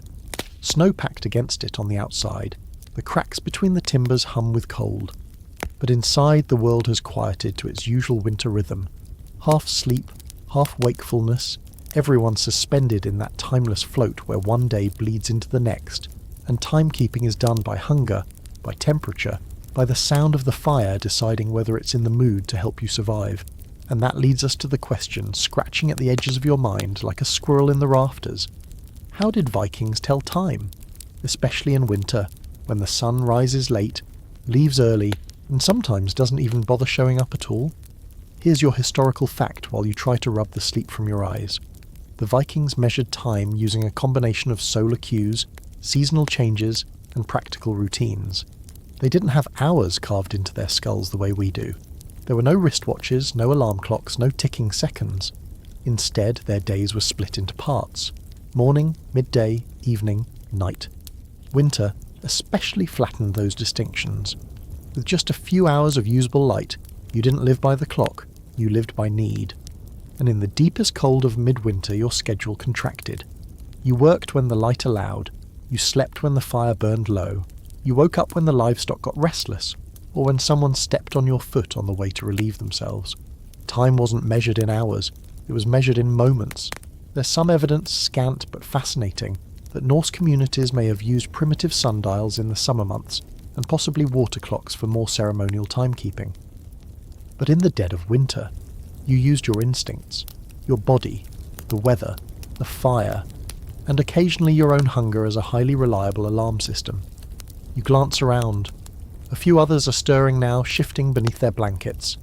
No one's really awake, but no one's fully asleep either. This is the Longhouse's version of night shift. People rouse at different times, either to tend the fire, soothe a crying child, or just because their back has finally declared war against the sleeping bench. And here's your quirky fact of the night. Some researchers believe that Vikings practiced what's called segmented sleep. It wasn't uncommon for people in pre-industrial societies to sleep in two distinct blocks, a first sleep shortly after dusk, and a second sleep that began sometime after midnight. In between, there'd be a period of wakefulness, an hour or two of quiet activity, talking, praying, stoking the fire, maybe sneaking a snack or other, less PG-13 things. In other words, if you're lying awake in the middle of the night, congratulations, you're sleeping like a Viking. You wrap your cloak tighter around yourself and shift your legs, which have gone numb in that deeply specific way that suggests you are one more hour away from losing feeling in your shins entirely. Someone across the room begins quietly splitting kindling, each crack echoing louder than it should. A baby whimpers. The wind outside moans like a thing with lungs. You realise, not for the first time, how weird winter must have felt to people who didn't measure it in days and deadlines. These weren't weeks they were surviving. They were surviving one continuous season of cold and dark. Months blended together into a single frozen stretch of endurance. And if it wasn't for the communal routines, the meals, the fire stoking, the shared labour, you might forget what day it even was. Which brings us to the real rhythm of the Longhouse, the people. Everyone here is both a timekeeper and a time-taker. That person who always wakes to check the fire. Their rhythm becomes yours. That child who cries like clockwork every few hours. Their schedule sets the tone. You don't live in isolation. You live in a human calendar, made up of breathing, moving reminders that time is always passing, even if no one's quite sure how fast. You stretch again, shoulders cracking like dry twigs, and lie back down. You don't know what time it is. You don't need to. The Longhouse tells you everything you need to know. The fire's still going. Someone's still snoring. The goat's still in your peripheral vision, chewing something with deep philosophical intensity. Morning will come when it comes, and you'll know, not because the sun pours through the non-existent window, but because someone will start stirring the porridge again. There's a strange peace in that. No pressure, no countdown, no snooze button. Just you, wrapped in wool and smoke and the slow breath of a house that remembers how to survive. And as your eyes slip shut again, you understand it. Time in this world isn't a straight line. It's a circle. A firelit, goat-scented, sleep-interrupted circle. The world outside is frozen, buried in snowdrifts and silence. But inside the Longhouse, you begin to notice something strange about the rhythm of the day, or lack of it. Time stretches. It curls in on itself. There are hours when nothing happens, and then, without warning, there's movement, chatter, firewood thudding to the floor, a goat yelling for absolutely no reason. You start to realise that in Viking winter, there's no real wake-up moment, not like we know it. There's just a slow unfolding of human life, like something thawing by the hearth. But today there's even less movement than usual, not sluggishness, not illness, just a stillness that seems baked into the air itself. People are quieter, fewer chores are getting done. Someone snores straight through what could be considered midday, and no one bothers to poke them. You overhear someone say it's a deep, dark day. Then they roll back into their blanket and go silent, and then it clicks. They're hibernating. Okay, not literally hibernating.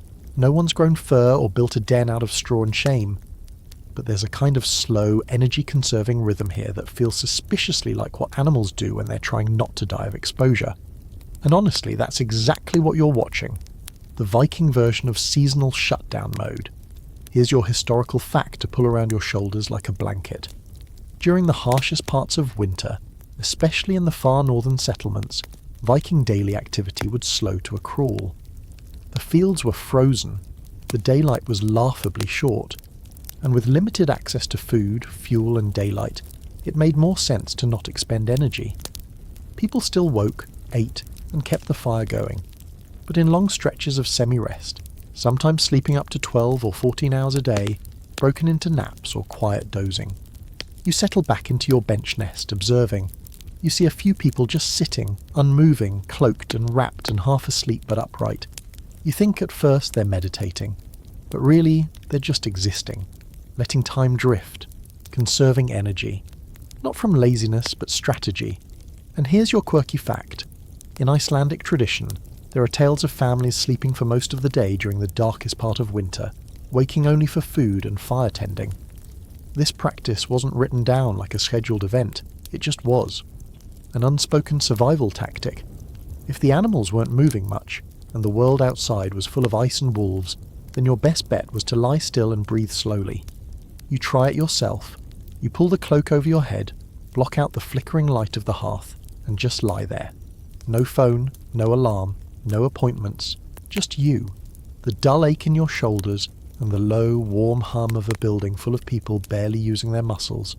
This apparently is what rest used to mean. Not weekend naps or quick power downs between bursts of productivity, but long, deliberate dormancy. A human version of sleep mode. Not waiting, not wasting time, just letting time pass.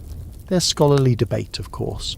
Some researchers argue this semi-hibernation idea has been overblown, based more on folk stories and poetic exaggeration than hard evidence.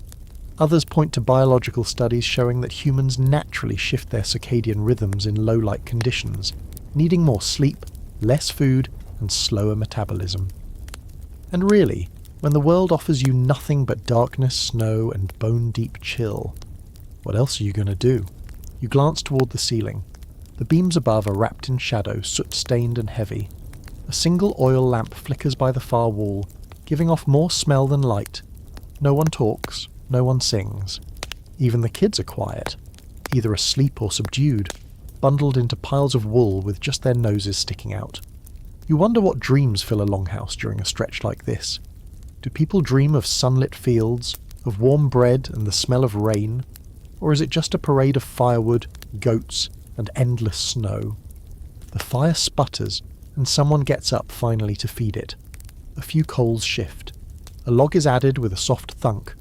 The flames catch, lazily at first, and then bloom upward into a brighter glow. You feel the warmth crawl slowly back toward you, not fast, not like modern heating, but present, stubborn, dependable. And in that flickering light, movement stirs again.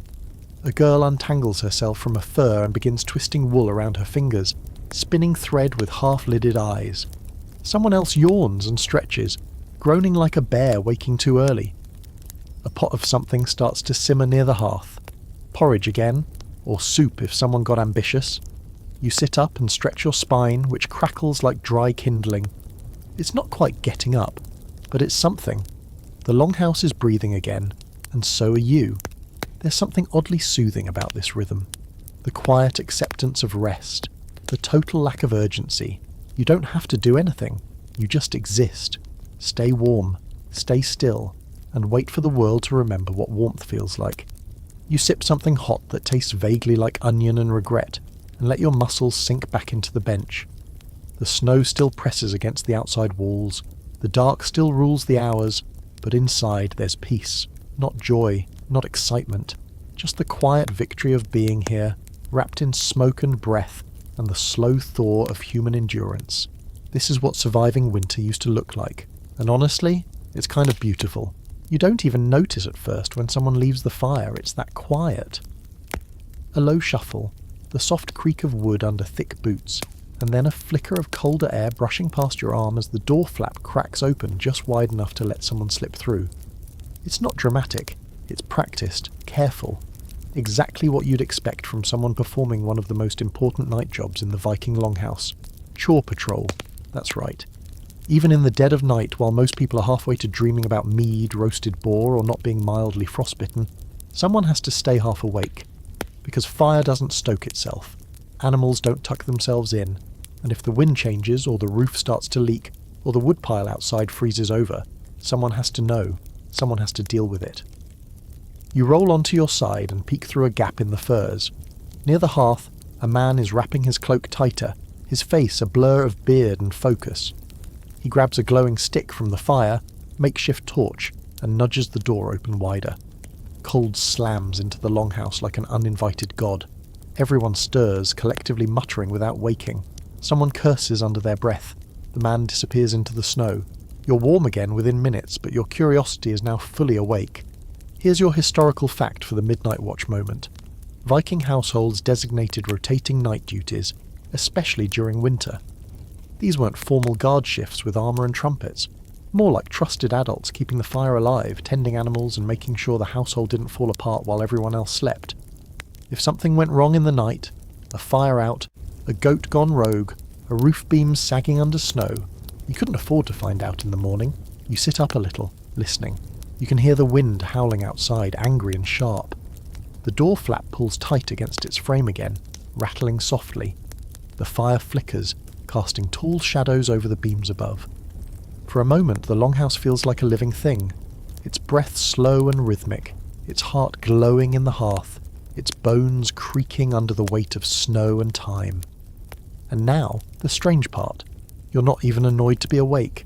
You feel useful, like you're a part of this rhythm, not just a visitor from a world with thermostats and smoke detectors.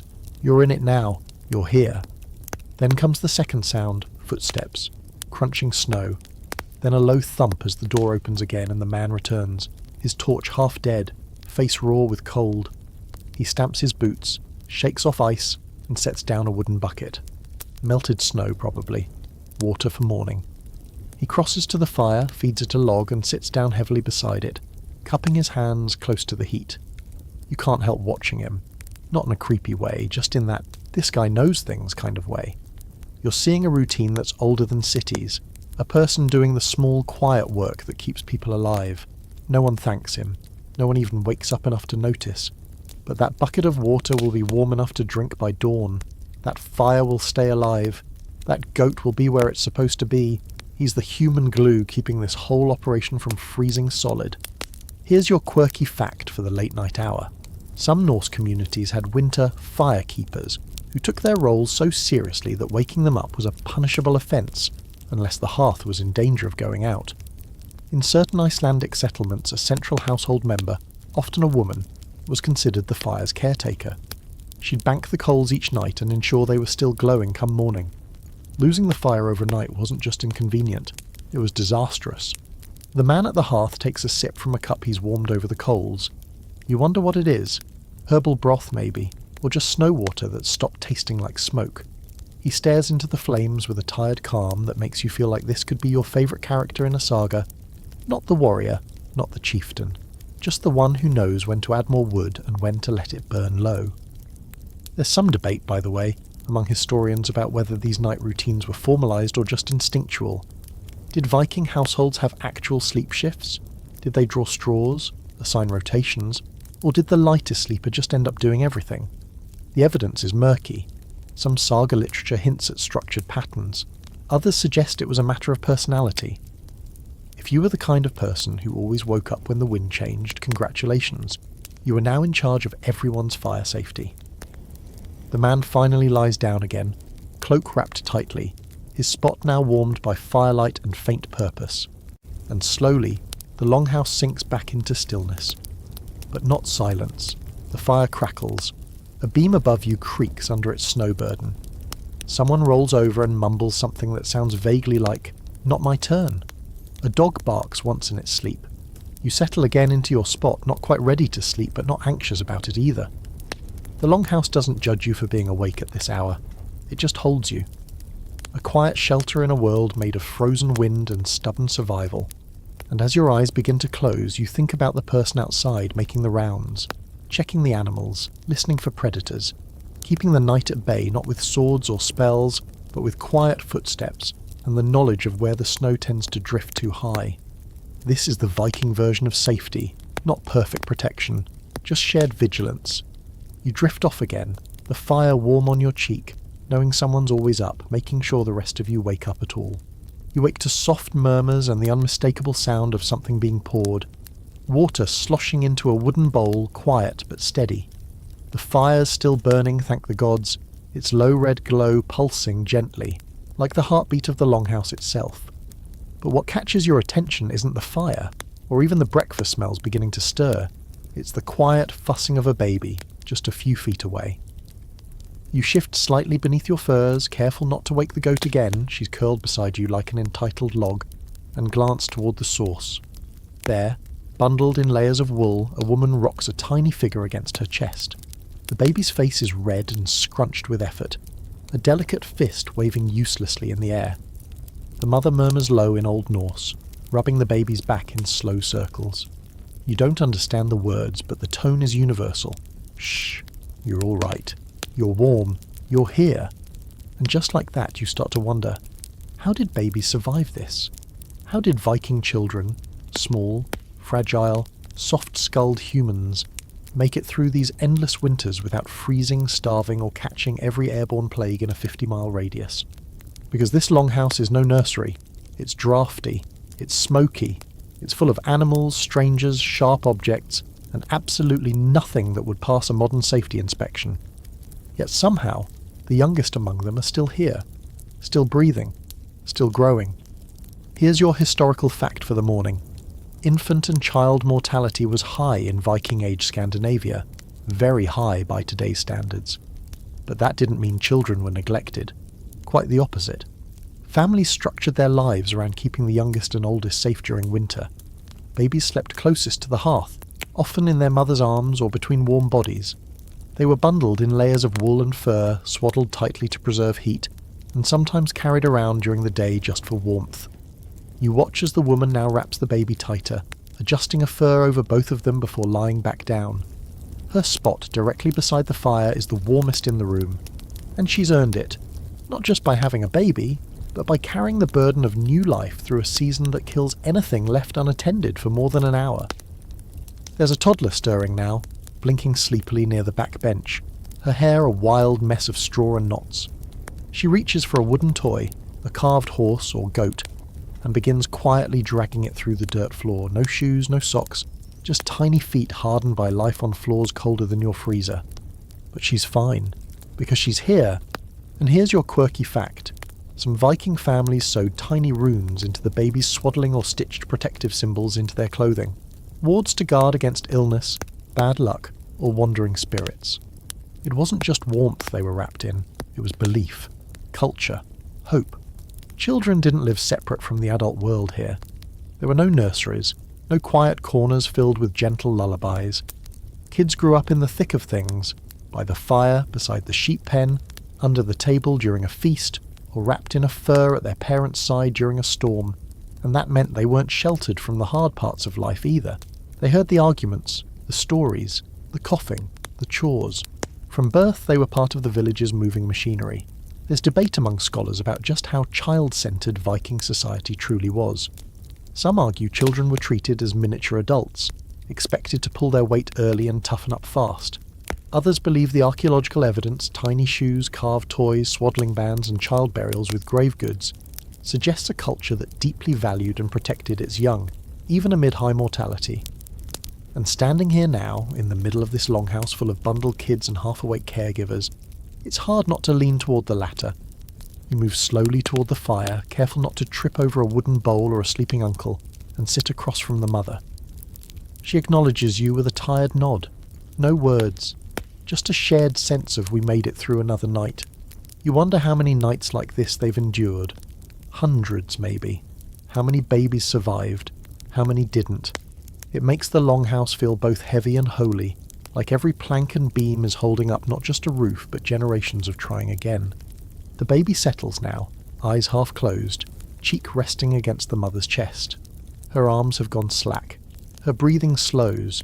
You can hear it even from here, soft and steady, a brand new life navigating its first winter with absolutely no clue how precarious it is. And yet she sleeps. You notice a small blanket draped over them both. It's woven thick, the edges embroidered with a line of repeating marks. Runes, maybe. A blessing. A charm. A name. There's something ancient and beautiful in that. How warmth isn't just practical, but intentional. Made by hands, passed down, stitched with care. There's another toddler now whining softly as he climbs into his father's lap. The man grunts, pulls the child in, and wraps him in his cloak without a word. They rock together, not in any deliberate rhythm, just a shared swaying that says you are mine, you are safe. This is what the middle of winter looks like when you're small. Cold air, wool in your mouth, someone's voice humming nearby, a house full of bodies shifting, snoring, coughing, surviving. The sound of the fire breathing, rising, falling, a rhythm that's not perfect but reliable. And when you're older, maybe you'll remember that rhythm. Maybe you'll pass it on. You lie back down and pull your own furs close again, listening to the new morning's lullaby. A baby sighing in sleep, a wooden toy dragging across the floor, a mother whispering old words to a tiny ear. You understand now why the fire must never go out, because in the centre of this longhouse, in the glow of its smoke and embers, sleep isn't just sleep. It's protection, it's legacy, it's love. It starts with a cough, not a delicate throat-clearing kind of cough, not the theatrical I need attention type. No, this is the deep, rattling kind that comes from the bottom of the lungs and brings up something nobody wants to examine too closely. It's the kind of cough that echoes in a quiet room and makes everyone else stop what they're doing for just a second, long enough to think, oh no, not again. You shift under your furs, half awake, head heavy and nose crusted with cold air. Across the longhouse, the source of the cough is an older man, propped up against the wall. His face is pale in the firelight, lips chapped, blanket pulled up to his chin, and still he shakes with every breath. Someone sits beside him, maybe his daughter, maybe just the person who drew the short straw, and gently pats his back. No one rushes over. No one panics. Because this is winter, and this happens. And when it happens in a Viking longhouse, you can't pretend it's a one-night bug that'll be gone after tea and a nap. Here's your historical fact. Sickness during winter was one of the greatest threats to Viking households. In the close quarters of the longhouse, with no ventilation, minimal hygiene, and constant exposure to smoke and livestock, respiratory infections spread like wildfire. Archaeological evidence shows signs of tuberculosis, pneumonia, and chronic bronchitis in Norse skeletons, particularly in the elderly, and winter only made everything worse. You sit up slowly, feeling the dampness in the air, the kind that seeps into your clothes and bones. It's not just smoke, it's condensation from 100 bodies breathing, sweating, coughing in unison. The fire fights against it, valiantly but not always successfully. You glance at your hands, dirty, scraped, and now a little pink around the knuckles from exposure. Your throat feels dry, and suddenly you're hyper-aware of every tickle in your chest. You lie back down and pull the fur closer. It's a vulnerable thing, realizing how easy it would be to get sick in this place. There's no hand sanitizer, no medicine cabinet, just herbs, hot broth, and prayers to gods who may or may not be listening. The older man coughs again, a sound like tearing fabric, and someone hands him a steaming bowl. He drinks from it slowly. The smell wafts toward you, something herbal and bitter. Probably angelica root, or maybe thyme boiled in water. Viking medicine wasn't non-existent. They used what they had. Birch bark for pain, yarrow for wounds, honey to soothe a raw throat. But antibiotics, hospitals, isolation wards, none of that. If you got sick here, you stayed here, with everyone else. And here's your quirky fact. Norse folk medicine often included ritual along with remedies. A charm might be whispered into the broth, a rune carved into a wooden cup. In Icelandic lore, certain illnesses were believed to be caused by elves or spirits, and the cure involved not just herbs, but apologies, songs, offerings, or whispered confessions to appease the unseen. You can't help wondering how many winters the Longhouse has seen like this. One person falling ill, then another, and how the rest of the house braces itself each time, not with panic, but with weariness. There's no quarantine here, no calling in sick. Everyone still shares the same air, the same fire, the same blanket if it's cold enough. There's debate among historians about whether the Vikings had any organised understanding of contagion. Some scholars argue that while they didn't understand germs in the modern sense, they did observe patterns, keeping the sick closer to the fire, encouraging rest, boiling herbs. Others suggest they simply endured, believing that fate and the gods determined who survived and who didn't.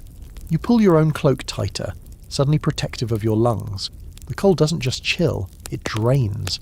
It takes your energy, your appetite, your resilience. And if your body can't fight back, there's no cavalry coming. There's just this house, this fire, this group of people doing their best with what they have. A woman across the hearth sneezes. Not a dainty one either. Someone tosses her a cloth. She wipes her face, then wraps herself tighter and doesn't say a word. There's a resignation here, but not despair. People don't expect perfect health. They expect hardship. They expect to wake up with aches. They expect someone to fall ill during the dark months.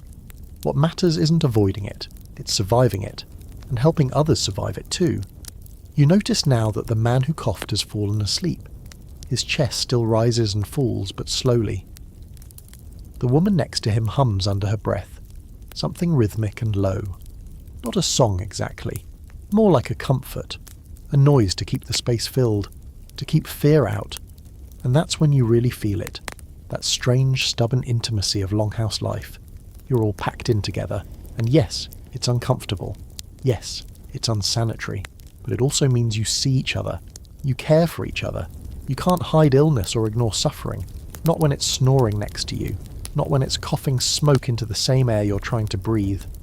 You lie back, throat still dry, ears still tuned to every creak and crackle, and slowly you feel sleep tugging at you again. This is what winter means here, not just the cold, but the endurance, the caretaking, the long, slow battle against invisible things. And in a house made of timber and turf, where medicine is boiled in wooden bowls and healing is done in whispers, surviving the night is never just personal. It's a group effort. Something is different tonight. You feel it before you're even fully awake. The air in the Longhouse has changed, warmer somehow, but charged like it's holding its breath. The fire is brighter, crackling with more enthusiasm than usual, and the smell, oh the smell, is not just smoke and sheep this time. It's meat, fat, sizzling meat, herbs, spices, something sweet and sticky bubbling in a pot. You blink your eyes open and realise you're not alone in noticing. Everyone is stirring, stretching, sitting up with groggy smiles and wide, curious eyes. Tonight is not like every other night. Tonight is Yule night, and that means feasting, fire, storytelling, and a brief, precious glimpse of joy in the heart of winter. Here's your historical fact to chew on while you smell the roasting meat. Yule, or Jol in Old Norse, was one of the most important festivals in the Viking calendar. It marked the winter solstice, the turning point in the long dark when the days would, eventually, start getting longer again. Celebrations often lasted several days or more and included sacrifices, toasts to the gods and ancestors, and massive feasts that pushed the limits of whatever food had been saved or slaughtered. And now you're seeing it come to life. The Longhouse is glowing, not just from firelight, but from effort. Someone swept the dirt floor with a bundle of twigs. Extra torches have been lit and hung along the beams, their flames licking upward with wild, defiant light. People have changed into their best tunics. Best being a relative term, but you spot a few colourful woven borders, some clean fur, even a woman wearing a necklace made of amber beads.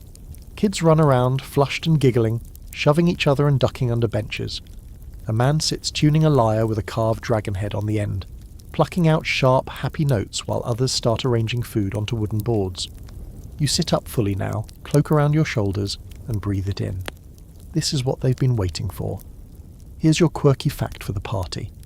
Some Viking families would burn a Yule log, a large chunk of wood, often elaborately carved or marked with runes, which would be kept smouldering throughout the festival. If it burned cleanly, it was seen as a good omen for the coming year. If it sputtered or split in a strange way, well, maybe not. Either way, it became a central symbol of warmth and survival in the dead of winter. You look to the hearth and, sure enough, there it is. A thick, half-burned log pushed to the centre of the fire, its bark still visible beneath the flames. Someone had clearly taken care carving it, though most of the markings are blackened now. Still, it smoulders with slow confidence, and the entire room seems to orbit around it. Food is passed around now. Bowls of stewed root vegetables, thick slabs of roasted pork, bread, real bread, hard-crusted but warm, and something sweet and sticky, like a molasses cake or a barley treat soaked in honey. You take a bite and nearly cry. It tastes like a holiday you didn't know you remembered. A hush falls over the Longhouse as an elder stands and raises a drinking horn. She's wrapped in layers of grey wool, her hair braided with small bones, probably symbolic, maybe actual ancestors, who knows, and her voice is rough but steady. She makes a toast, not just to Odin, though his name is shouted with enthusiasm, but to Thor, to Frey, to the land spirits, to the dead, and to each other. To surviving, she says in Old Norse, and several people repeat it, loud, proud, grateful.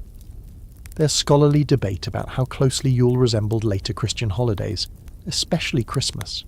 Some historians argue that the Norse version of Yule was heavily spiritual, steeped in ritual and sacrifice.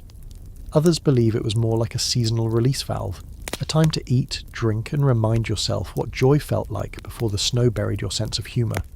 Most agree that it included both. Because when your winters are long and brutal, joy becomes its own kind of devotion. The music starts again. That same lyre, joined by a drum made from stretched animal skin, and someone shaking a pouch of carved bone rattles. People begin clapping, stamping their feet, singing along with a rhythm that sounds ancient and new all at once. One man leaps up and starts dancing, a wild, stomping spin that sends kids scattering and adults laughing into their cups. Even the animals get a little treat tonight. You spot someone tossing a handful of grain to the goats, who chew it in slow confusion, clearly not used to fine dining. The dog sprawled by the fire gnaws on a leftover bone like it's won the lottery. And in the midst of it all, something beautiful happens. People smile, not polite smiles, not tight, get-through-it grimaces, real smiles, wide and tired and grateful. You see them throw their heads back in laughter. You see them lean against each other, arms slung casually, sharing warmth that has nothing to do with fire. You see the toll of the season, of the cold, of the illness, lifted, just for tonight. Because Yule isn't just a festival, it's a pause button on winter. It's a reminder that spring will come, that darkness doesn't last forever. You take another bite of the sweet cake, warm in your hands, and look around at the room. A room full of snoring elders, sticky-fingered toddlers, men with soot on their cheeks, women with braids trailing down their backs, and one or two people who are very clearly drunk on fermented something and pretending they're not. You belong here. For tonight, you belong here. And in the flickering firelight, you close your eyes for just a moment. not to sleep, but to imprint this moment into your memory. The laughter, the food, the warmth, the reminder that even in the coldest places, humans find ways to celebrate being alive. The feast is over, but the warmth lingers like smoke in your hair. The air is thick with it, heat from the fire, breath from all those laughing mouths, steam rising from spilled broth and half-empty mugs of mead. The Longhouse has eased into a kind of post-celebration trance. You know that feeling. Full stomach, flushed cheeks, limbs heavy and lazy. It's not quite sleep, but it's a long way from productivity. Bodies are sprawled everywhere now, some on benches, others curled on the packed earth floor, heads resting on rolled cloaks or stray bundles of hay. The fire has burned low again, but someone's keeping it alive with the remains of the Yule log, nudging glowing coals back into a soft, controlled blaze. You've never seen a group of people go from drinking songs to absolute stillness so quickly, but here it is, Viking hibernation, round 2. You lie back, stomach pleasantly full, fur pulled over your chest, and your eyes flick to the rafters above. That's where the smoke clings, pooling just under the roof beams, giving the ceiling a ghostly haze. You notice the way the flickering light dances off soot-blackened wood, and in that strange flickering orange world it feels like something old is watching. Not threatening, just present. The weight of history, or the gods, or maybe just your imagination playing tricks on you in the half-sleep space between firelight and dreams. But tonight's different. You know it in your bones. The Longhouse feels quieter, but not from fatigue. It's settled, as though everything in here has agreed for once to rest. You roll over and glance at the person closest to you. Their mouth is slightly open, eyes closed, fingers twitching gently. Dreaming, probably. Everyone dreams here, though no one talks about it much. Maybe they think it gives power to the wrong spirits. Maybe they just don't want to admit how often their dead visit them when the wind howls against the walls. And that brings us to tonight's historical fact. According to Norse belief, the boundary between the living and the dead thinned during Yule. Ancestors were welcomed, or at least acknowledged. Offerings were left for them near the hearth, food and drink placed where no one sat. Spirits were part of the household, especially in winter, when life and death felt like neighbours separated only by a locked door and a very persistent draught. You notice it now, an untouched bowl by the fire, a small piece of bread, a few drops of mead. No one said anything earlier, but someone clearly put it there. A quiet ritual, a gesture that says, we remember you, we still need your help, and maybe, just maybe, we hope you'll keep the frost off the roof for one more night. Here's your quirky fact. In some parts of Scandinavia, people used to leave out chairs or even entire beds for their ancestors during Yule, believing they might return briefly to rest among the living. The idea wasn't scary, it was comforting. A reunion, not a haunting. The dead weren't something to be feared. They were part of the household, just slightly relocated. There's a scholarly tug-of-war about how literal these beliefs were. Did the Vikings truly expect their ancestors to drop by for dinner? Or was it symbolic? A tradition meant to reinforce lineage, identity, the idea of continuity through the darkest part of the year? Maybe both. Maybe they couldn't afford to separate myth from memory. You roll onto your back again and stare at the flickering ceiling, wondering who else might be here tonight. Not in the obvious sense, not more bodies, but more presence. The people who once slept in this longhouse, or one like it. The ones who fought to build it, to feed it, to raise children inside these smoke-dark walls. Their names are gone, their bones are buried, but their way remains. Everything about this place, its construction, its customs, its rituals, is a kind of echo. And now you're lying in it, breathing in the same ash, eating the same soup, wrapped in the same kind of wool. You, a time traveller without a machine, surviving the night just as they did.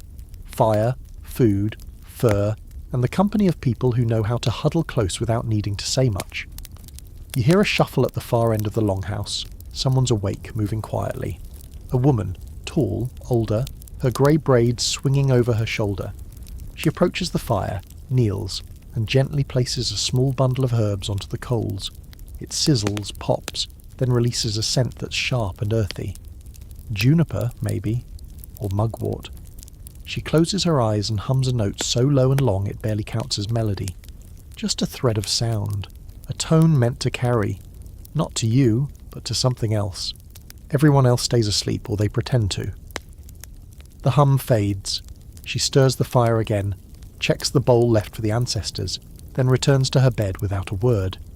Here's a detail you weren't expecting. You feel safe. Not because there's a guard outside, there isn't. Not because you're invincible, far from it. But because the house feels complete. Like every piece has returned to its place. Every role has been fulfilled. Every offering made. You shift your body, let the blanket fall a little from your shoulder to let in the cool air.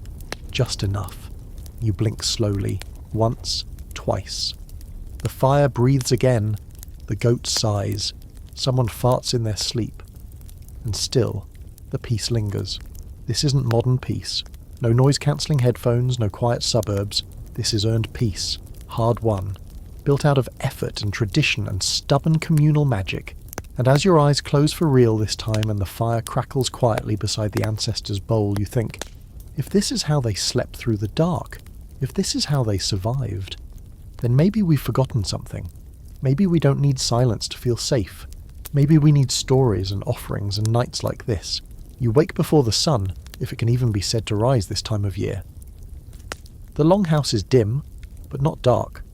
The fire has burned down to thick, glowing coals, pulsing in the hearth like some kind of ancient heart. The air is warmer than you expected, almost muggy in that way only a room full of sleeping, breathing humans and livestock can be. There's a faint trace of meat and ash, sour breath and wool, and underneath it all the quiet hum of survival still buzzing like a hidden string beneath the floorboards. You stretch slowly. Every joint cracks. Your neck, your knees, your lower back. All of them protest like they're auditioning for the role of Elder Number 3 in a Viking saga. The floor is still hard. The blanket still smells like damp sheep, but you've grown used to it. Or maybe it's grown used to you. Around you, others stir. Nothing dramatic, just a few rustles of movement. Someone grunts. Someone rolls over and lets out a noise that could either be satisfaction or distress. Either way, it's early. But this is a different kind of early. Not the chore-hustling, porridge-boiling kind. This is that quiet moment before the workday begins, before the noise returns. It's the calm in between. You pull on your cloak and move toward the hearth. The coals glow with that orange promise of heat if you know how to coax it. A woman is already there, kneeling with a bundle of kindling. You recognise her as the same one from the night before. The herb burner, the hummer, the one who watched over the offerings. She doesn't say anything. She just nods once as if to say, "We're still here." You sit near her and take in the moment. Here's your historical fact to begin the final stretch. Archaeological studies of Viking longhouses show soot build up in thick layers. Years, decades of smoke staining the beams. These places weren't temporary shelters. They were homes, meant to last generations. And their walls remembered everything. Births, deaths, feasts, arguments, freezing nights, stories told to wide-eyed children, and people coughing into the firelight hoping for spring. This longhouse you're in now, it's not just a shelter from the snow, it's a container for memory. You glance around, and suddenly everything feels weightier. That blanket by the wall, someone's mother wove it decades ago. That bench with the carved wolf, someone sharpened a knife on it every winter. That scorched spot on the hearthstone, probably from a feast like last night, when someone got too enthusiastic with a ladle of fat. Nothing in here is untouched by hands or history. And then there's you, a visitor, an observer, but also, by some strange twist of fate, a participant. You think back to your first night, curled up near the door, freezing your soul out through your toes, wondering how anyone made it to spring. It felt impossible then. The cold was too cruel, the silence too loud, the sleeping arrangements too intimate. And yet, here you are. You learn to fold yourself into the furs just right, to listen to the rhythm of the fire, to tune out the goats, mostly. You didn't conquer this place. That's not how it works. You just stopped fighting it. And here's your quirky final fact. Some Viking households had a house spirit or guardian known as a vetter. These weren't flashy gods or heroic ghosts, just quiet, protective presences said to dwell in the walls, under the floorboards or near the hearth. If you treated them well, left offerings, kept the house clean, they looked after you. If you disrespected them, well, let's just say unexplained accidents started piling up. Burnt bread, spilled milk, stolen warmth. You can't help but smile at that, because if there is a vetter in this longhouse, they've clearly been doing overtime, keeping this mess of humanity alive through blizzards, hunger, sickness, snores, and spilled stew. And maybe now, at the end of this long night, you owe them a little thanks too. There's debate, of course. There always is. Some scholars argue that the vetter myth was just a clever way of enforcing cleanliness and gratitude within the household. Others insist the belief was genuine, tied to an older animistic view of the world where everything had spirit, every rock, every beam, every log in the fire. Honestly, after what you've seen in here, you're not ruling anything out. The woman finishes building the fire back up and adds a small twist of dried herbs again, just a little. A ritual more than anything now, a sign that the day begins with intention. The flames catch, the light grows, people begin to rise, the longhouse groans with life again, someone starts humming a tune from the feast. A child giggles, a man farts dramatically, which earns him a round of muffled laughter, and a boot gently tossed in his direction. Someone opens the door, and the cold rushes in like a reminder that the world outside still exists. But inside you're warm, you're safe, and remarkably you're ready. You've slept like a Viking now. You've suffered the drafts, heard the midnight howls, peed in the snow, shared your warmth with people and livestock alike. You've eaten Yule bread by firelight and watched a woman sing to spirits no one else could see. You've learned that survival here isn't about being the strongest or loudest. It's about being part of it. You stand slowly, stretch, and look around one last time. This place, smoky, loud, claustrophobic, flawed, is also full of care. It's a house where people survive because they choose to together. And maybe that's the best kind of warmth, because when it's winter for months, when the cold never leaves and the wind keeps testing your walls, the thing that saves you isn't insulation, it's each other. So here you are, back in your own bed. Modern mattress, central heating humming in the background. Probably some LED light still glowing somewhere in the room, because we forgot how to live in real dark. You've made it through the Viking longhouse. You survived the cold, the noise, the goats. You wrapped yourself in wool and smoke and stubbornness. And now you're here again, a little warmer, maybe a little wiser, definitely more appreciative of indoor plumbing. But let's be honest, you probably wouldn't have made it. Most of us wouldn't. We're too used to thermostats, too soft from comfort. Our idea of a bad night's sleep is when the Wi-Fi cuts out. The Vikings? They built warmth from community, carved comfort out of wood, and accepted that sometimes the fire smoked and the baby cried and your bunkmate smelled like fermented fish, and that was just life. Still, something about that longhouse sticks with you now. Maybe it's the way people huddled close. Maybe it's how rituals stitched the cold days together. Or maybe it's that despite the brutal conditions, there was still room for laughter, for music, for the soft rituals that made survival more than just a chore. So when your house creaks tonight, when the wind brushes the window, when the night feels a little too quiet, you'll remember them. The firelight, the furs, the snore of the warrior and the sigh of the goat, the baby bundled tight against her mother's heartbeat. They slept in the dark, in the cold, through winters that tried to break them, and they made it. So will you. Now pull up your blanket, turn down the lights, and breathe deep. The longhouse is quiet now. The fire still glows, and sleep comes easy, even in winter.